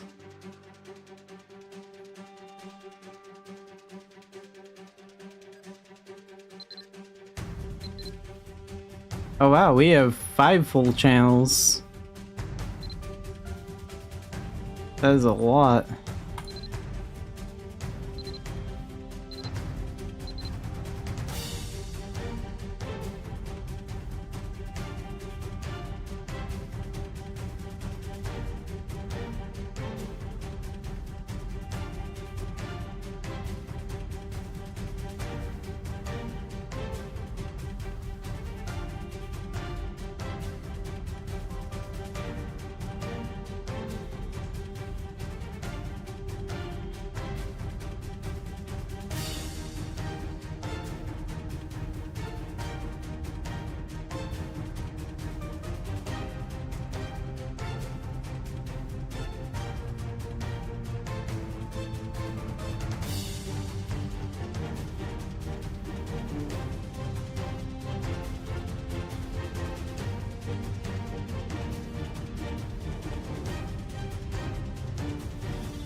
So what are those other things we can do other than dungeons?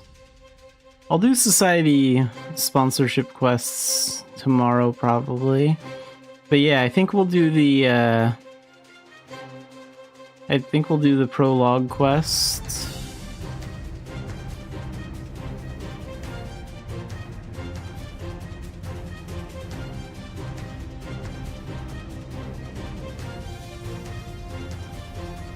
So I'll do the prologue quest for Glenberna after we get out of here.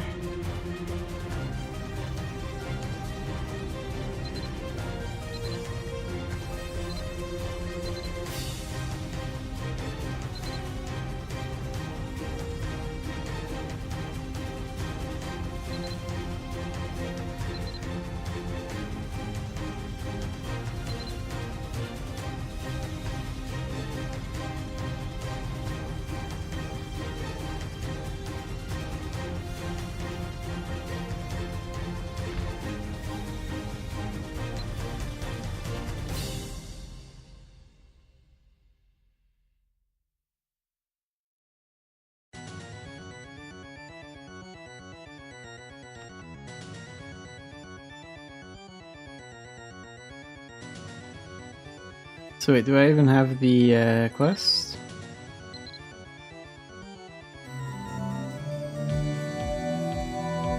That's the one I'm looking for? A god of the northern winds.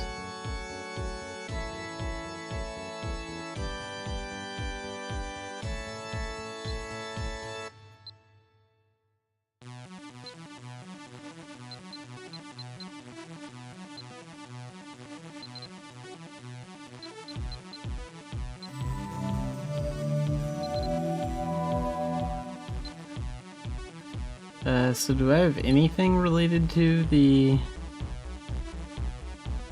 Yeah, here it is, so... Dark Dreams of a Winter Wind is what we need to work on.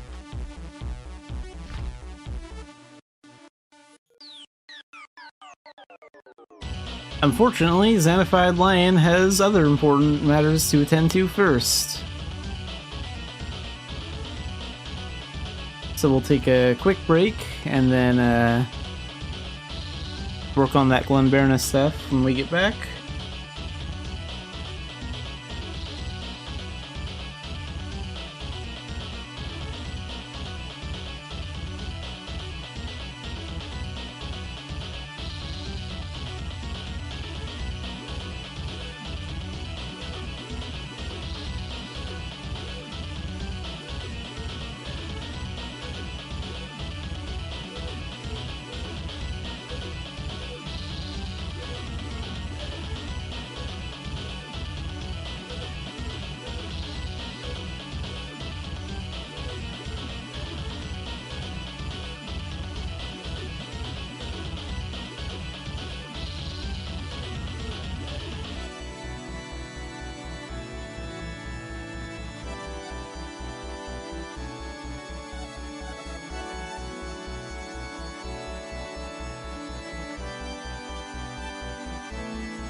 Alright, and we are back. So, sorry about the delay, let's get into the quest. So I think the unconscious child is in the snowy area. Somewhere.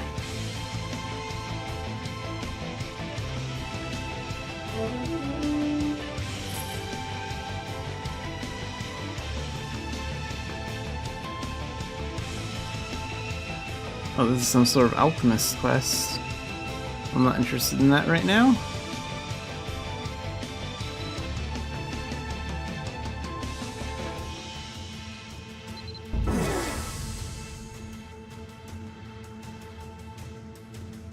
What do I get for doing this? Get a box of stuff. Enchant scroll.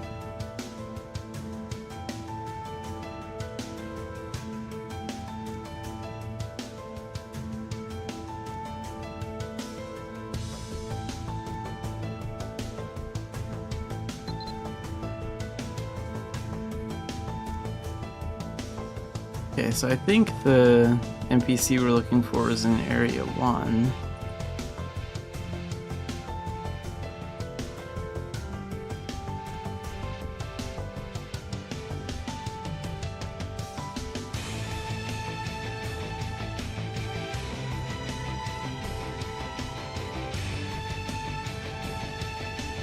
Are they like over here off to the side or something?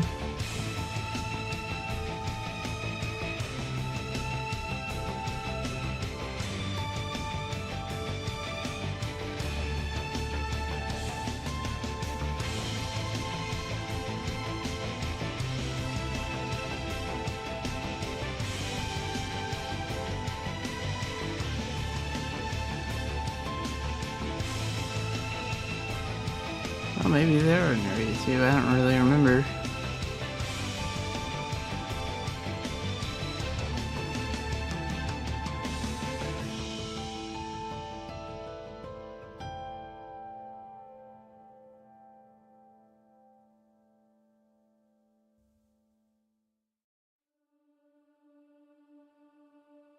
Gonna give this area a thorough look though before I give up on it.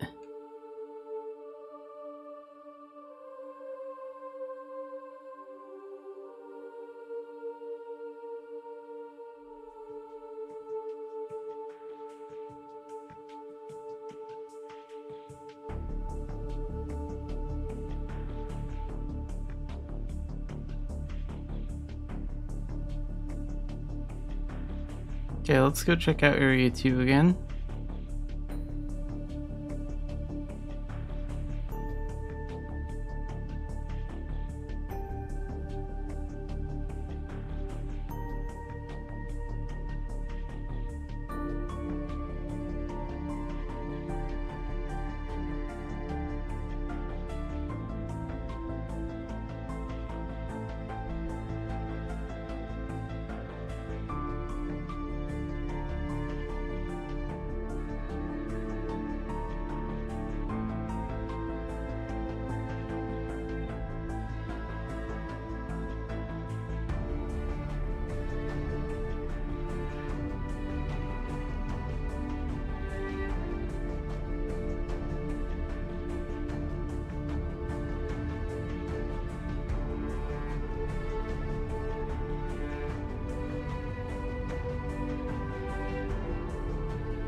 Well, the map says they're closer to where Albi Dungeon is.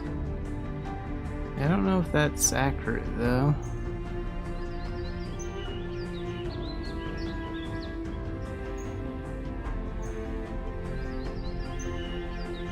Nice work.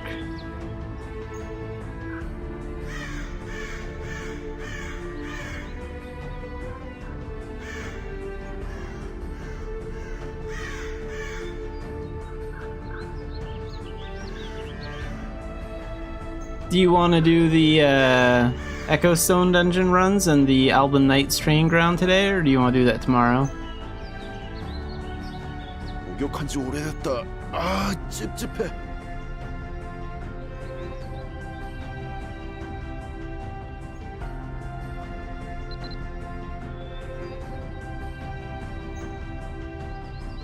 Oh, I think the person we're looking for is recovering at Dilly's place. That's right.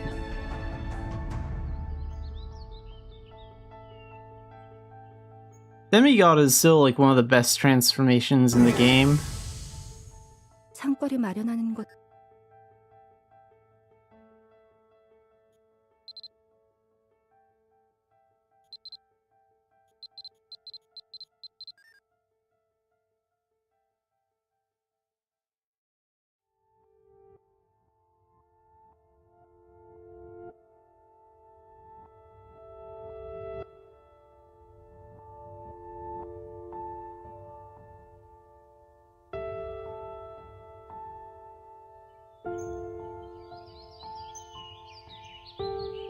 Yeah, some of the new Mabinogi music is pretty good.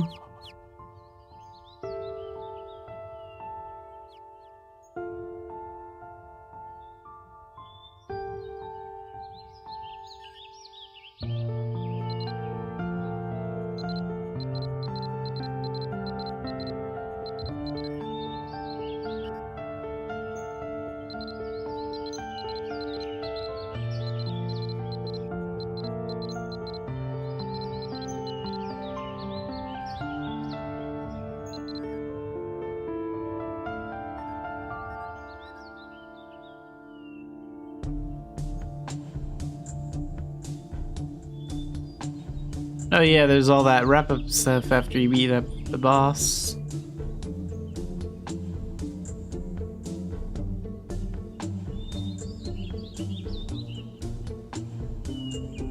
I'll bet it'll be like Gen 29 or Gen 30 that'll be the first one made in Unreal.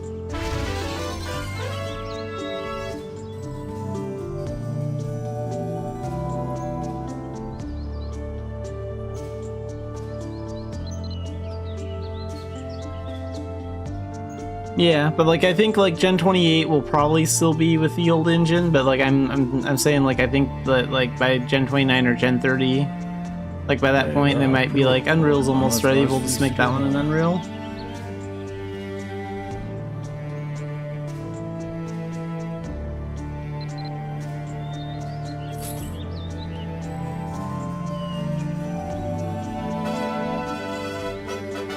I mean, what, Gen 28 alone is probably another 2 years away for us at least, probably.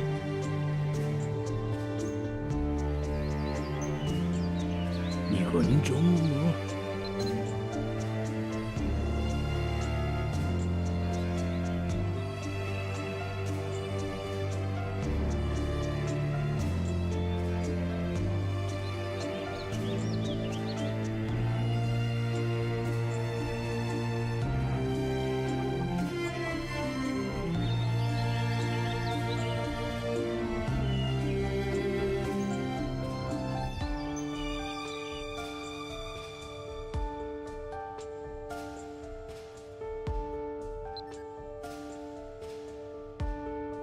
Isn't Vertrag one of the new NPCs from like Gen 27? I think I like her character theme. I've heard that one before.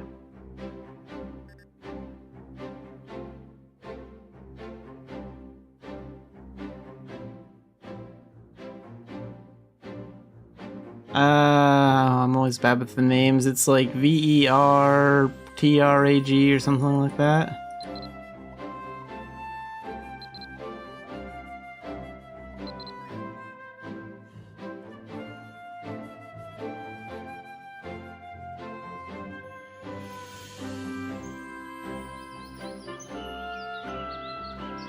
At least I'm pretty sure they were an NPC.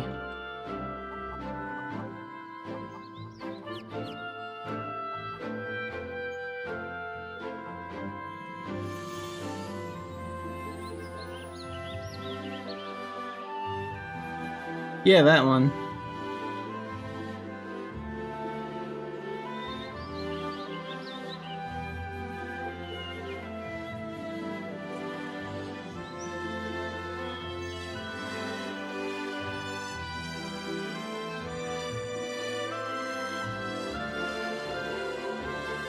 Yeah, their theme music is okay.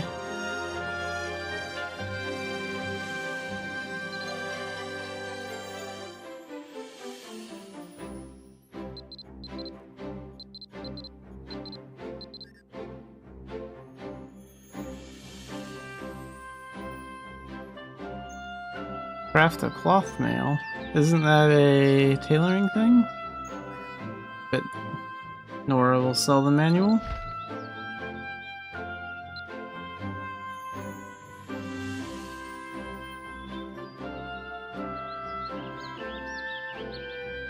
Here we go, cloth mail. And I do still have a tailoring kit, very nice.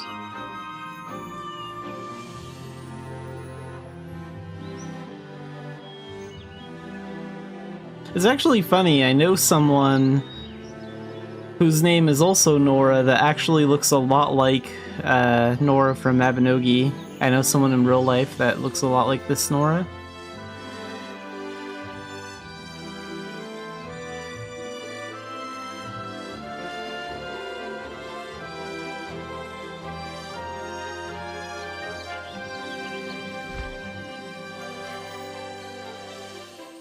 So what do I need to make cloth mail?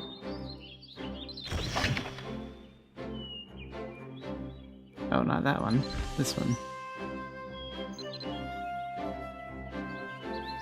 I need finest fabric.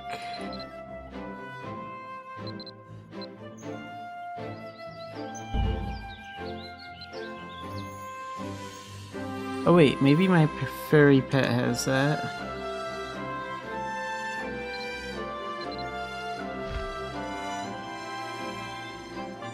Hey, look who pulls through. You do have some finest fabric.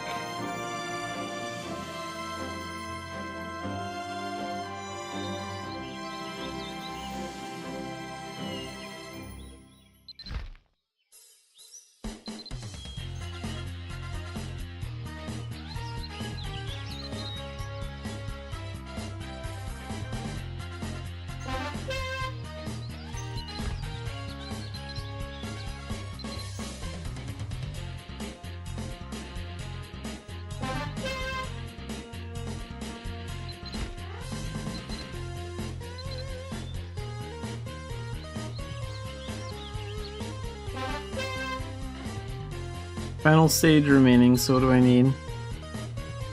Finest finishing thread, and I don't have that, so we'll get that from Nora.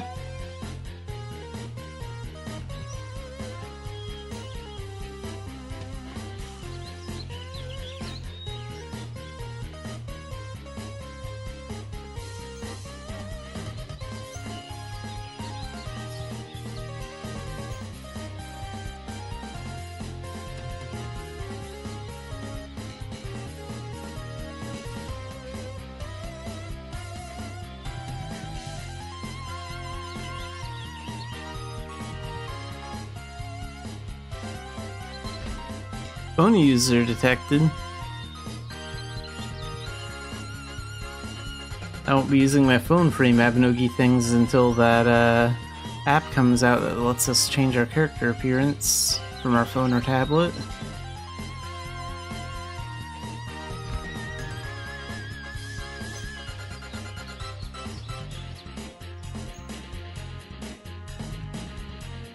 Oh, yeah, my phone did make a noise.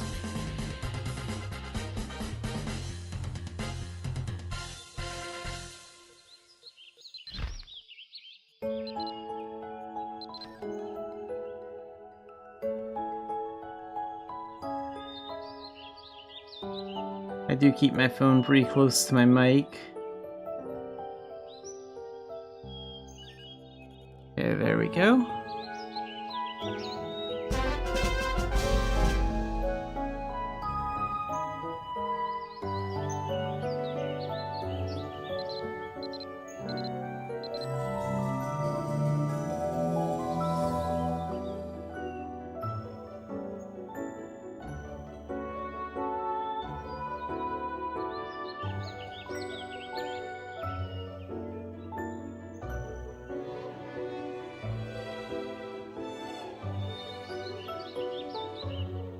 Okay, yeah, it wasn't important. Just some dumb notification about some game or something.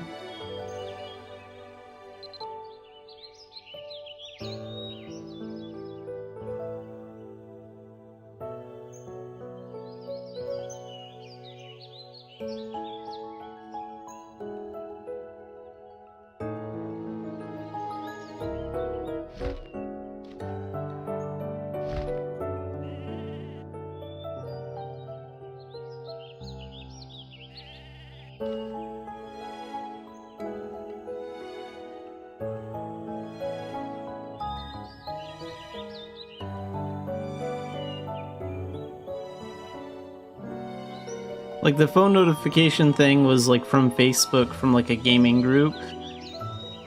Because that's pretty much all I use Facebook for. I'm just, like, a member of a couple of gaming groups and, like, groups about, like, TV shows and anime there. I literally just use it to keep track of, like, what's going on in those kinds of communities.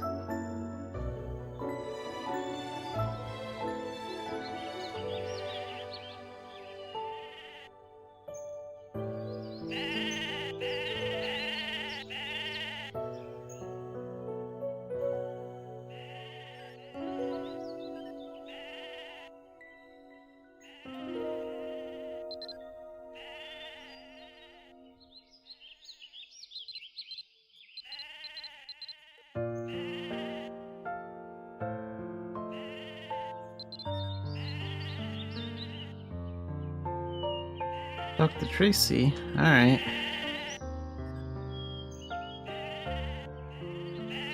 Let's go there next.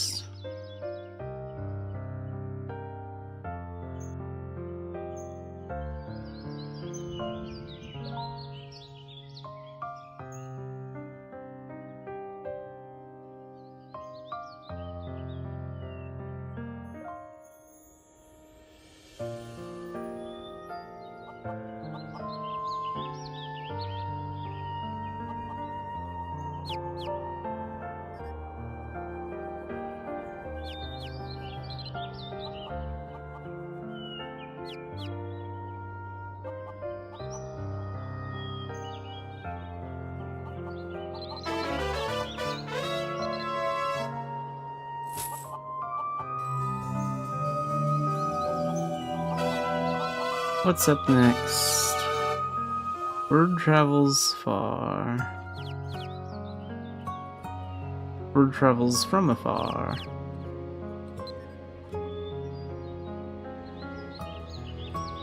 Oh, and before we do that dungeon thingy, I'm gonna pop over to the association room and I'm gonna switch over to my Dark Diviner. Because Dark Diviner is much more convenient. I'll start gearing up.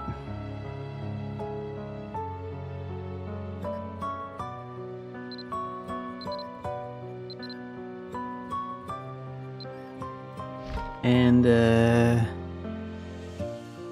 staff and chainblade. Yeah, just like that.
Oh yeah, bot.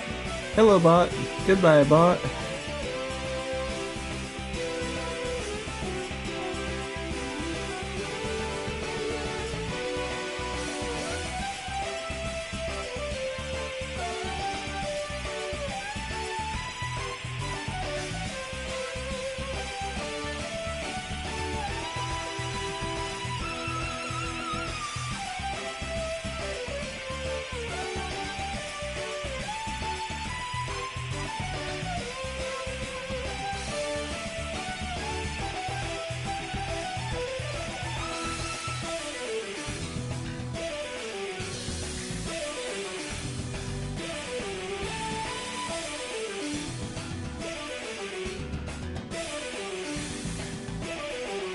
Oh, well, don't worry about rushing it, Otaku. Rudalis is still doing the quests to gain entry into the Echo Stone dungeons.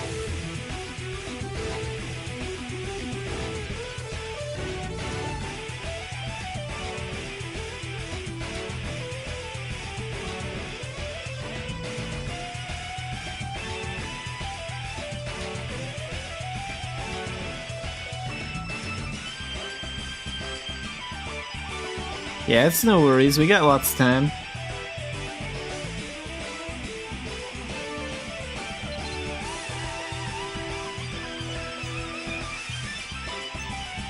Let's,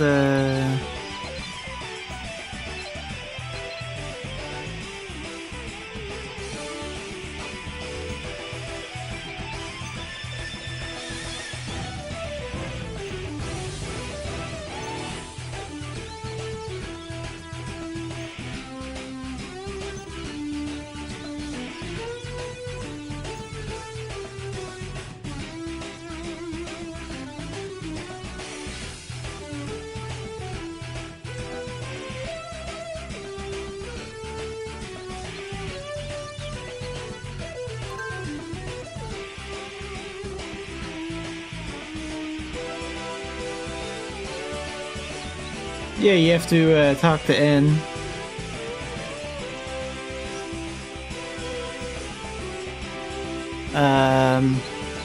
Hang on, let me pull up the wiki real quick.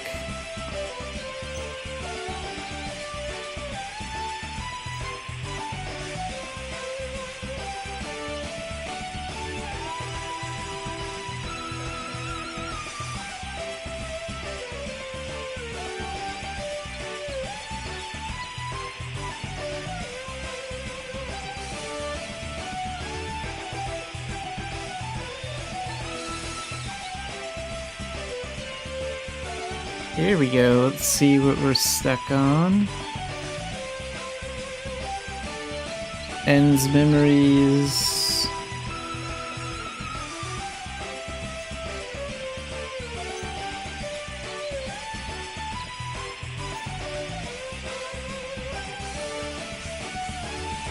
Go to N.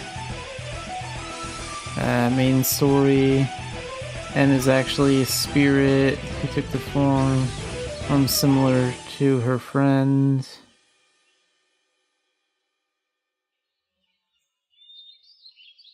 But where's the quest part?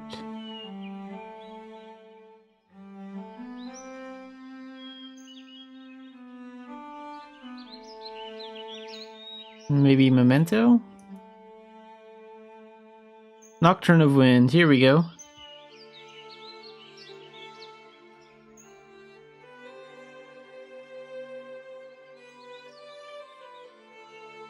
Talk to Ivana. Search for the strange sound. Find N.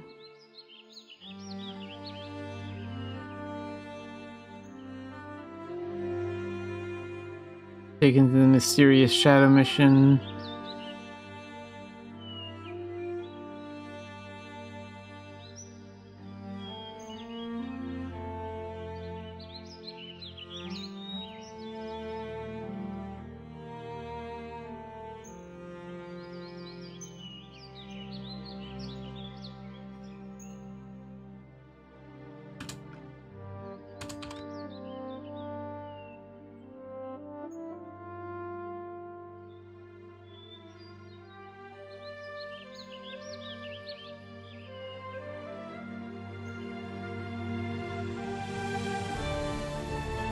Oh,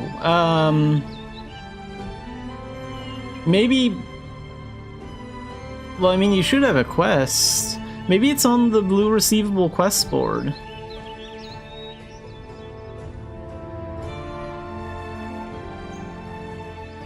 Like, you might want to check out the quest board. Because you should have a quest like Nocturne of Wind. So that should be on the quest board, and then after that there's Underwater Memory, Ripple, A Wound Yet to Heal. Yeah, so there's a couple of quests. Should only take like 30 or 40 minutes to do all of them, I think.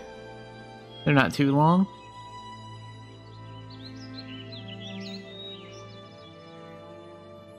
Requirements. What about requirements?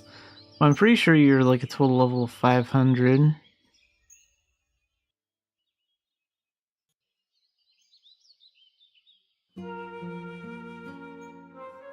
Really, it's not on... It's not on the quest board because, like...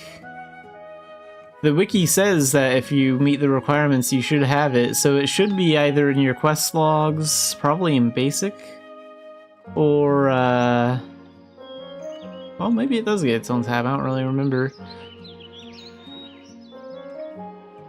But yeah, if it's not in your quest log, it should be on the quest board.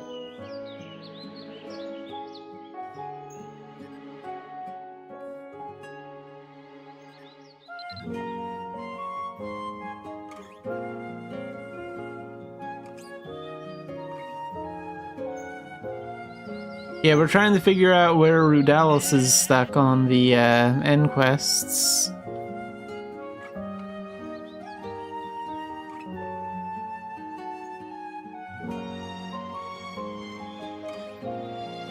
It should be somewhere in basic, I think. I don't think it'd be in tutorial.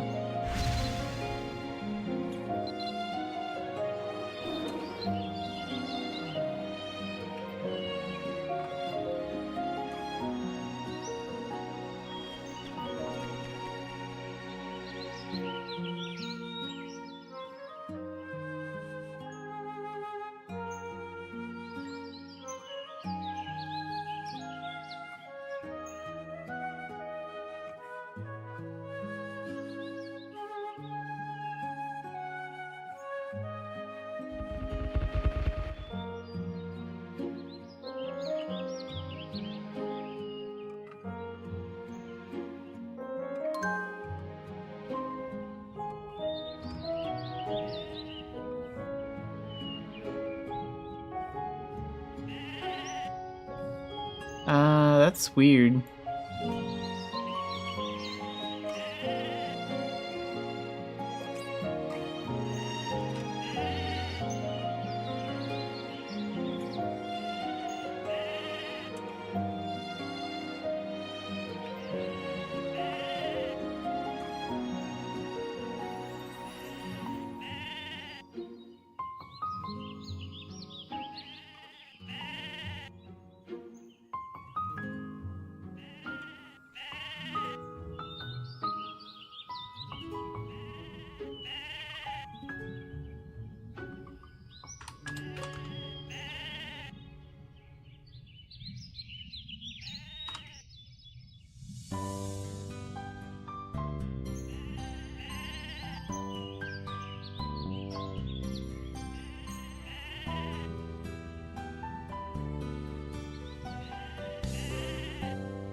Yeah, let's, while Rudalis figures that out, let's do the daily shadow mission.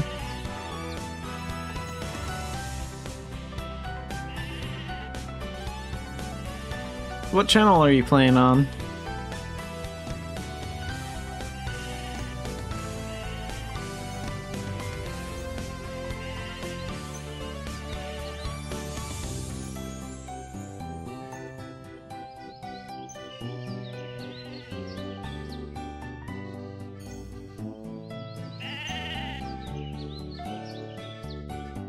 Channel 3, alright.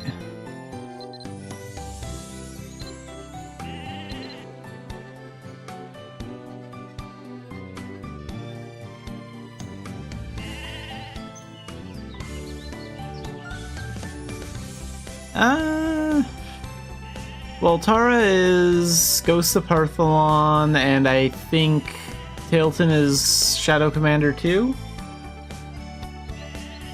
I don't really mind doing either one, so... whichever works. Tailton one would probably be a little bit shorter.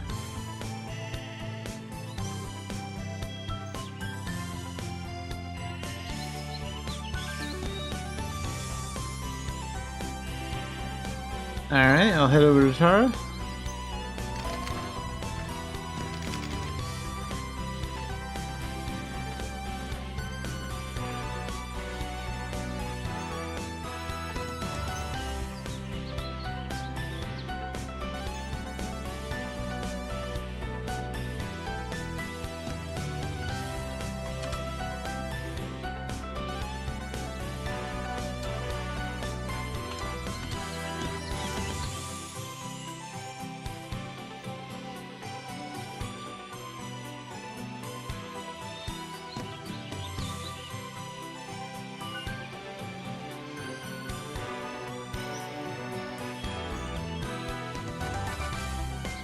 Okay, good news is Rudalis finally figured out what was going on, so he's back on track. And hopefully, by the time we're done with the Shadow Mission, or shortly after, we'll be ready for the Water Dungeon.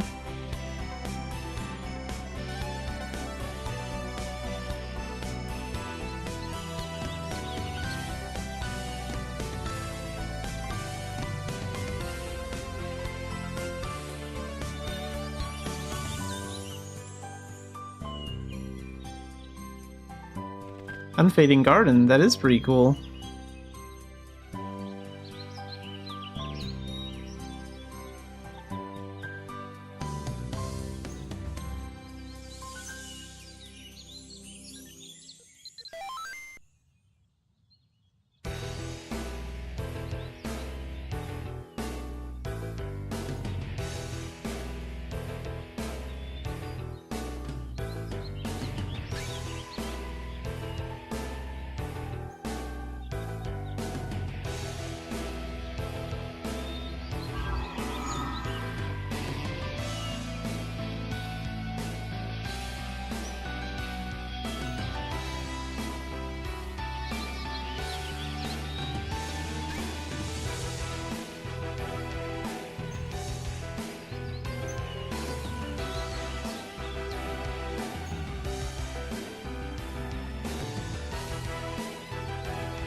Alright, Rudalis is all set to go. He's just grabbing a snack, and then we can do the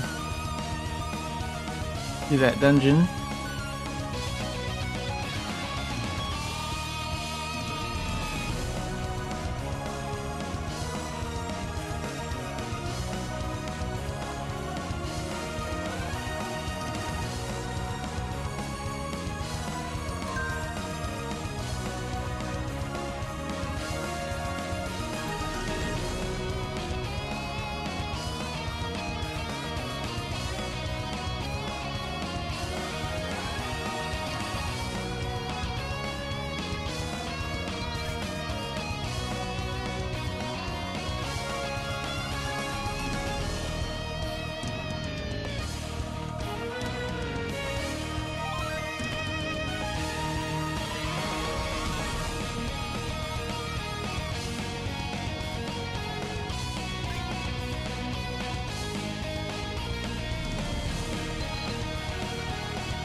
Are we on channel 3? Yeah. Cool.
Yeah, this place should be pretty easy. With 4 people. Although, actually, I don't know if how the difficulty scales.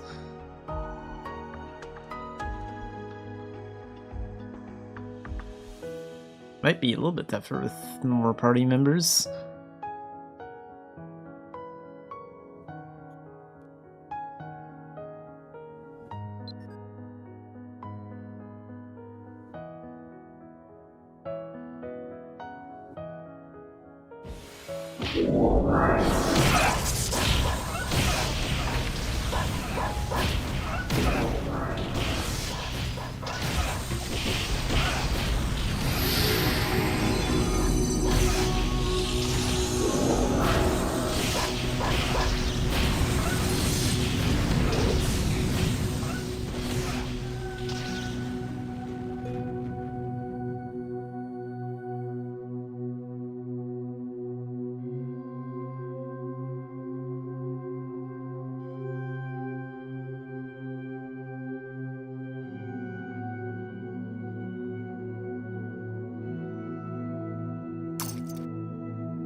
There are a lot of these fish out here.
These fish have some pretty bad debuffs.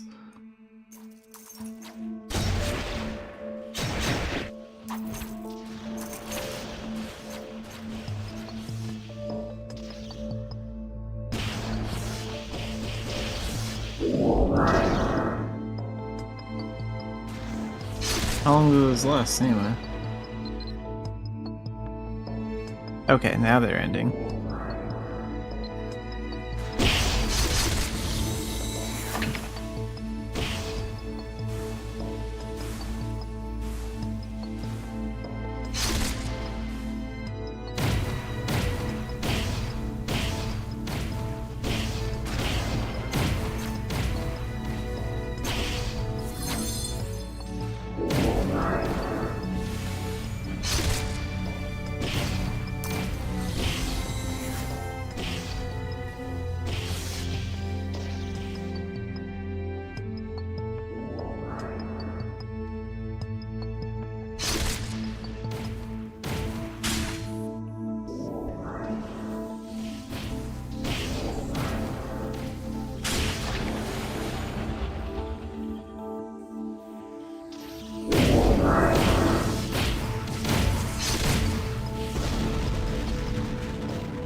Geez, how many of these fish are there?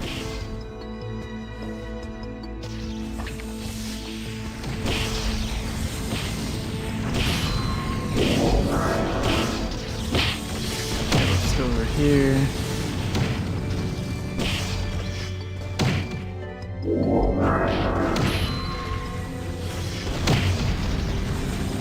Can't do that.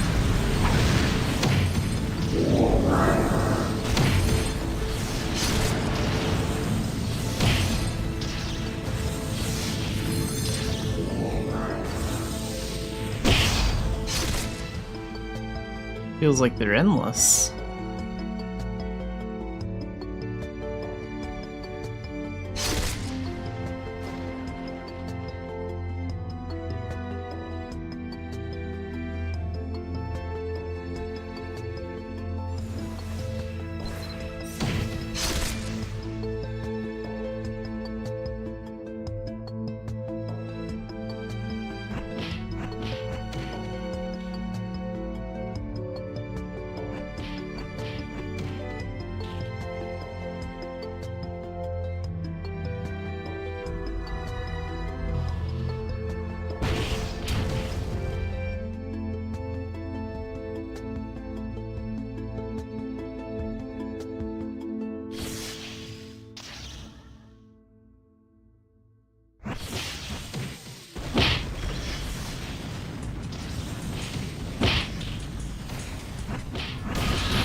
Yeah, I'm kind of wondering, like, are these fish really the next target? Because they keep appearing.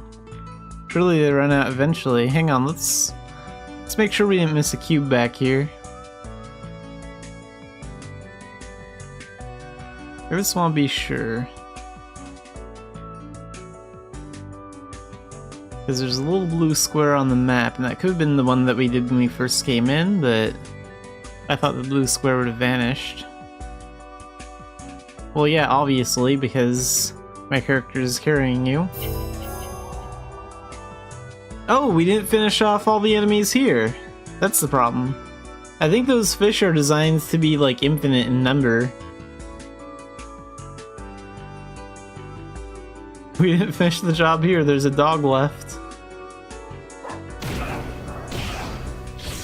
Okay, so that was the problem. I'm like, I know this should probably be a little bit more difficult with a larger party, but the number of fish was ridiculous.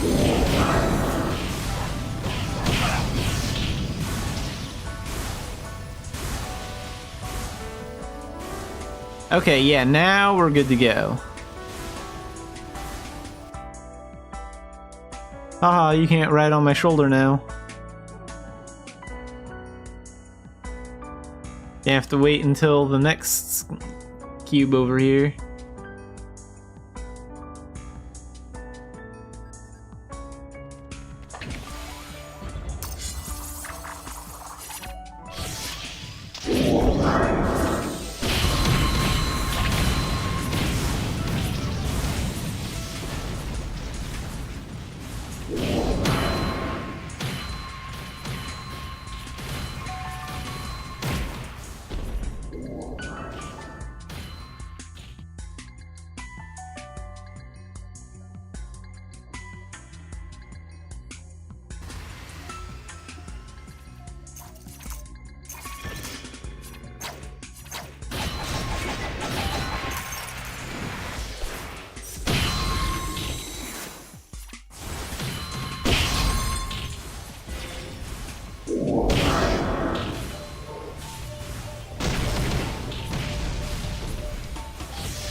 A little bit of lag.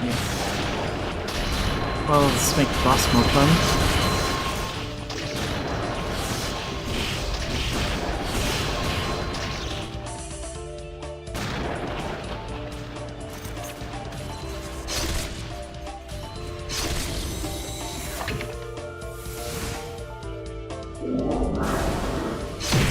That should do it. Oh crap, I was off by a little bit. I meant to make that appear in the circle. That's my bad.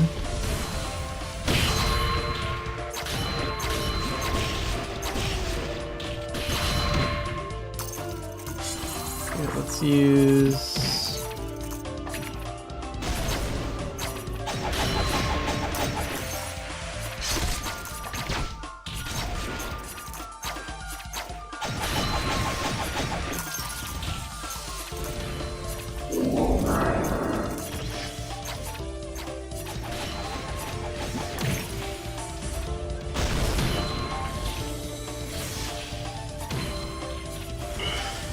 There we go.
One more cube before the mini boss.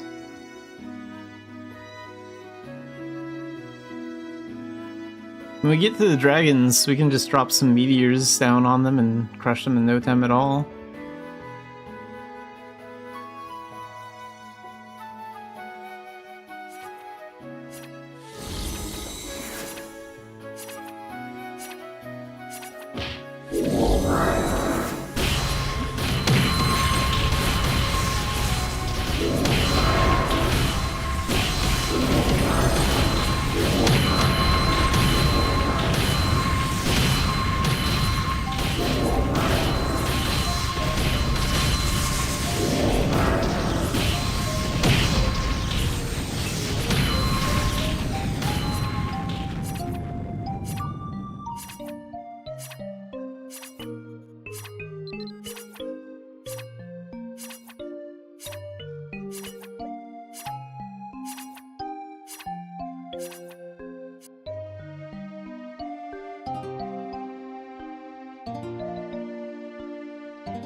Use your dance to death skills if you have them. That works well against the fish.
Is that the last one of those fish?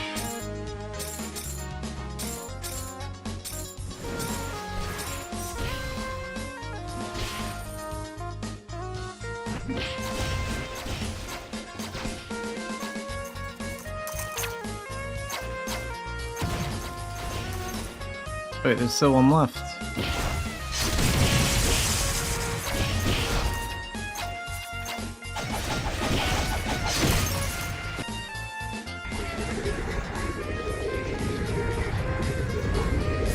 Mini boss time.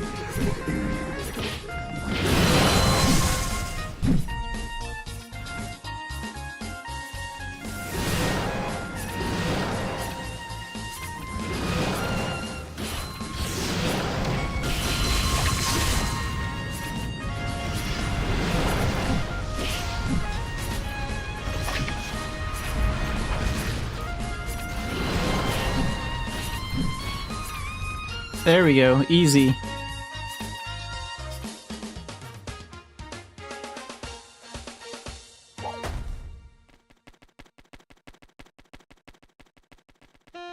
One cube left, then the boss.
Pull the exploding fish to the forms of chaos. That's what we gotta do.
Yeah, that's why I always use my chain blade for this part. Because that spinning slasher technique is very handy.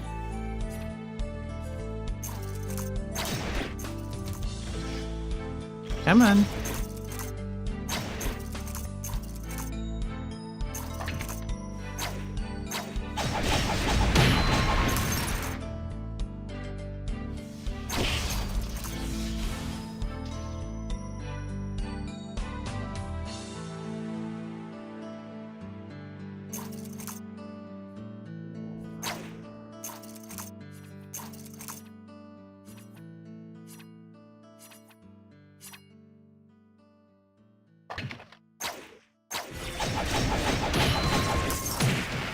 we go. Still gotta get that one.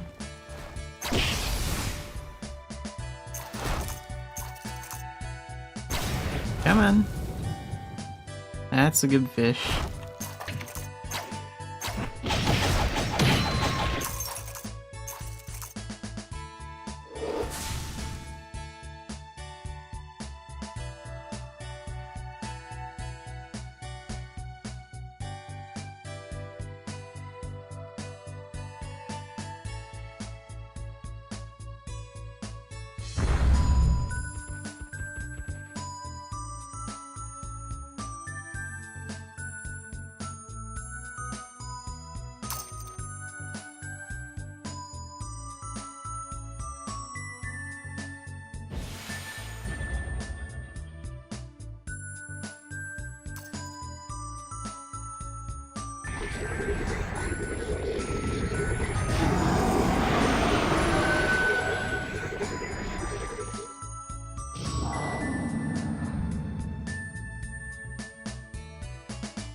Ow.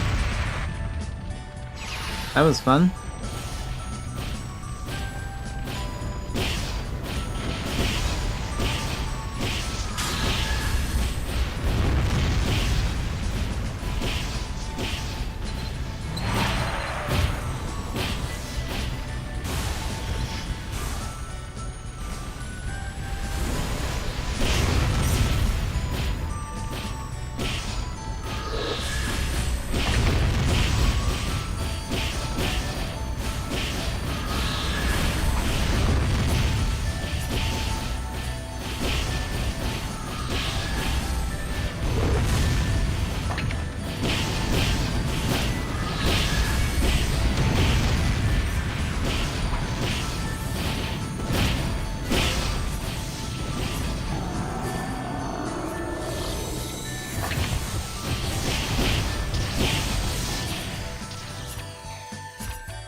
Alright, he's down.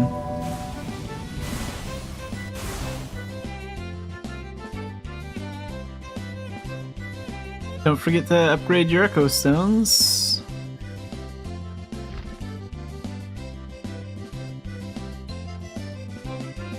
Gonna level up that one.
Yeah, I guess since I have a lot of rebirth potions, I might as well do the same.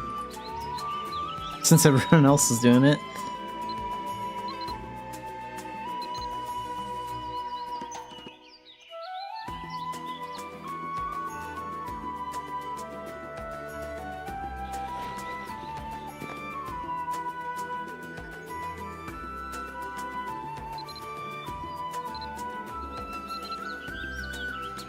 Plus, if I rebirth, it'll remove that debuff.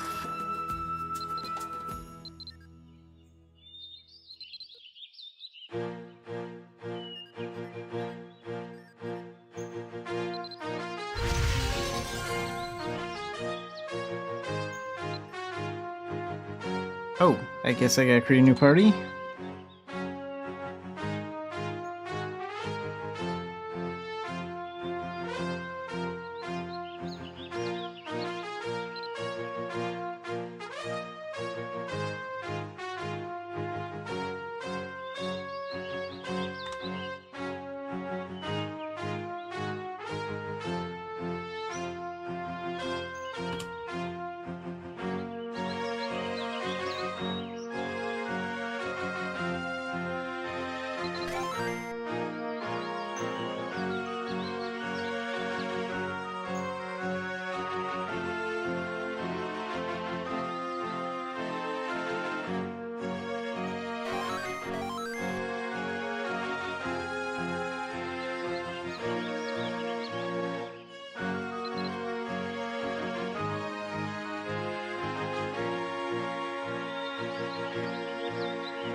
Oh, did we all leave Rudalis somehow?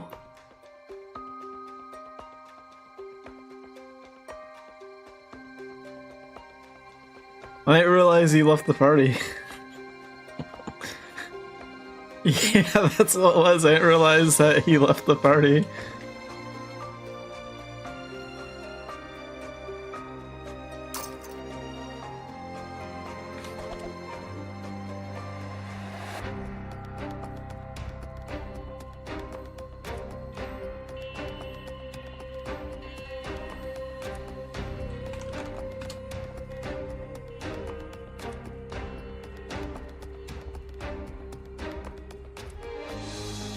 Like, we're not that far in there, we'll just go back and get him.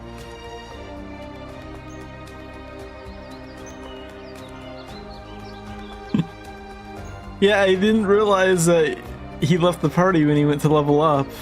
I thought he just went somewhere to level up real fast.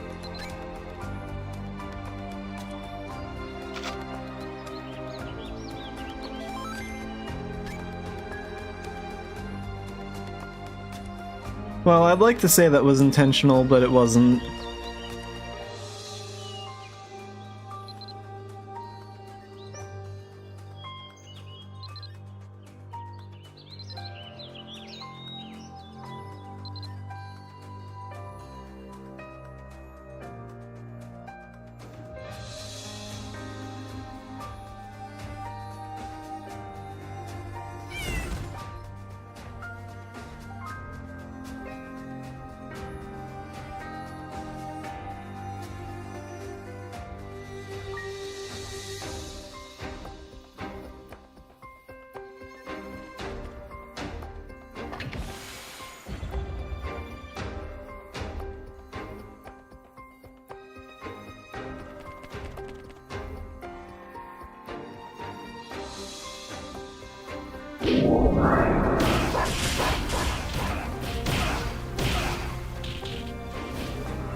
Finally got that complete.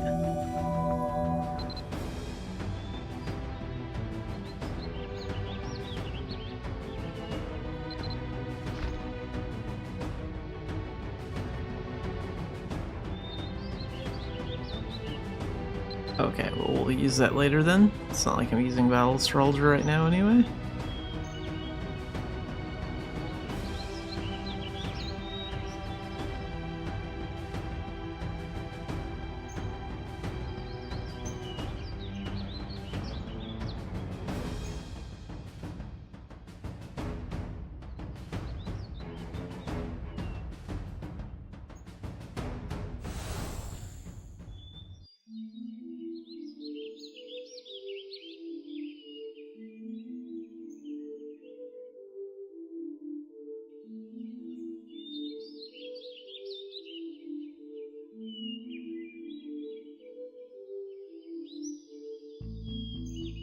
Longan music is pretty good.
I think the training grounds is like 4 floors, and then the boss. So yeah, it is pretty long. The enemies get tougher like on the 3rd or 4th floor.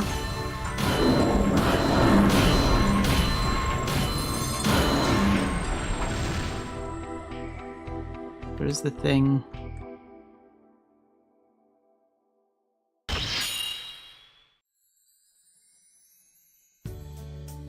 Oh, there's the portal. Right back here.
Well, that was a pretty unusual glitch. Like, I don't think that'll happen again.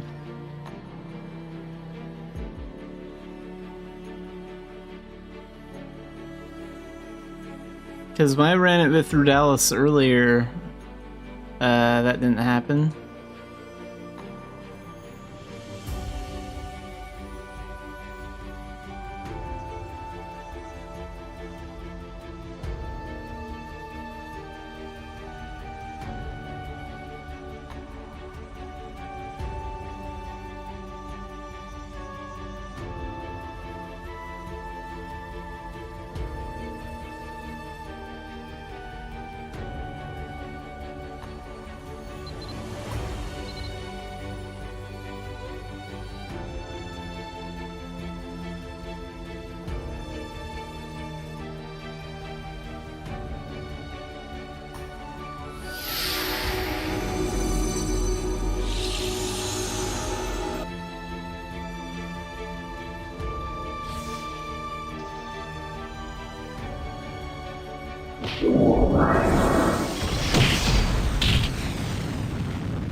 Yeah, it's weird. I guess there's a...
Alright, well I think that's a good enough run for today.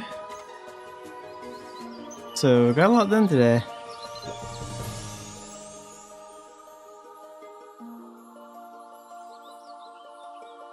We'll work on more of the Test Your Metal event tomorrow.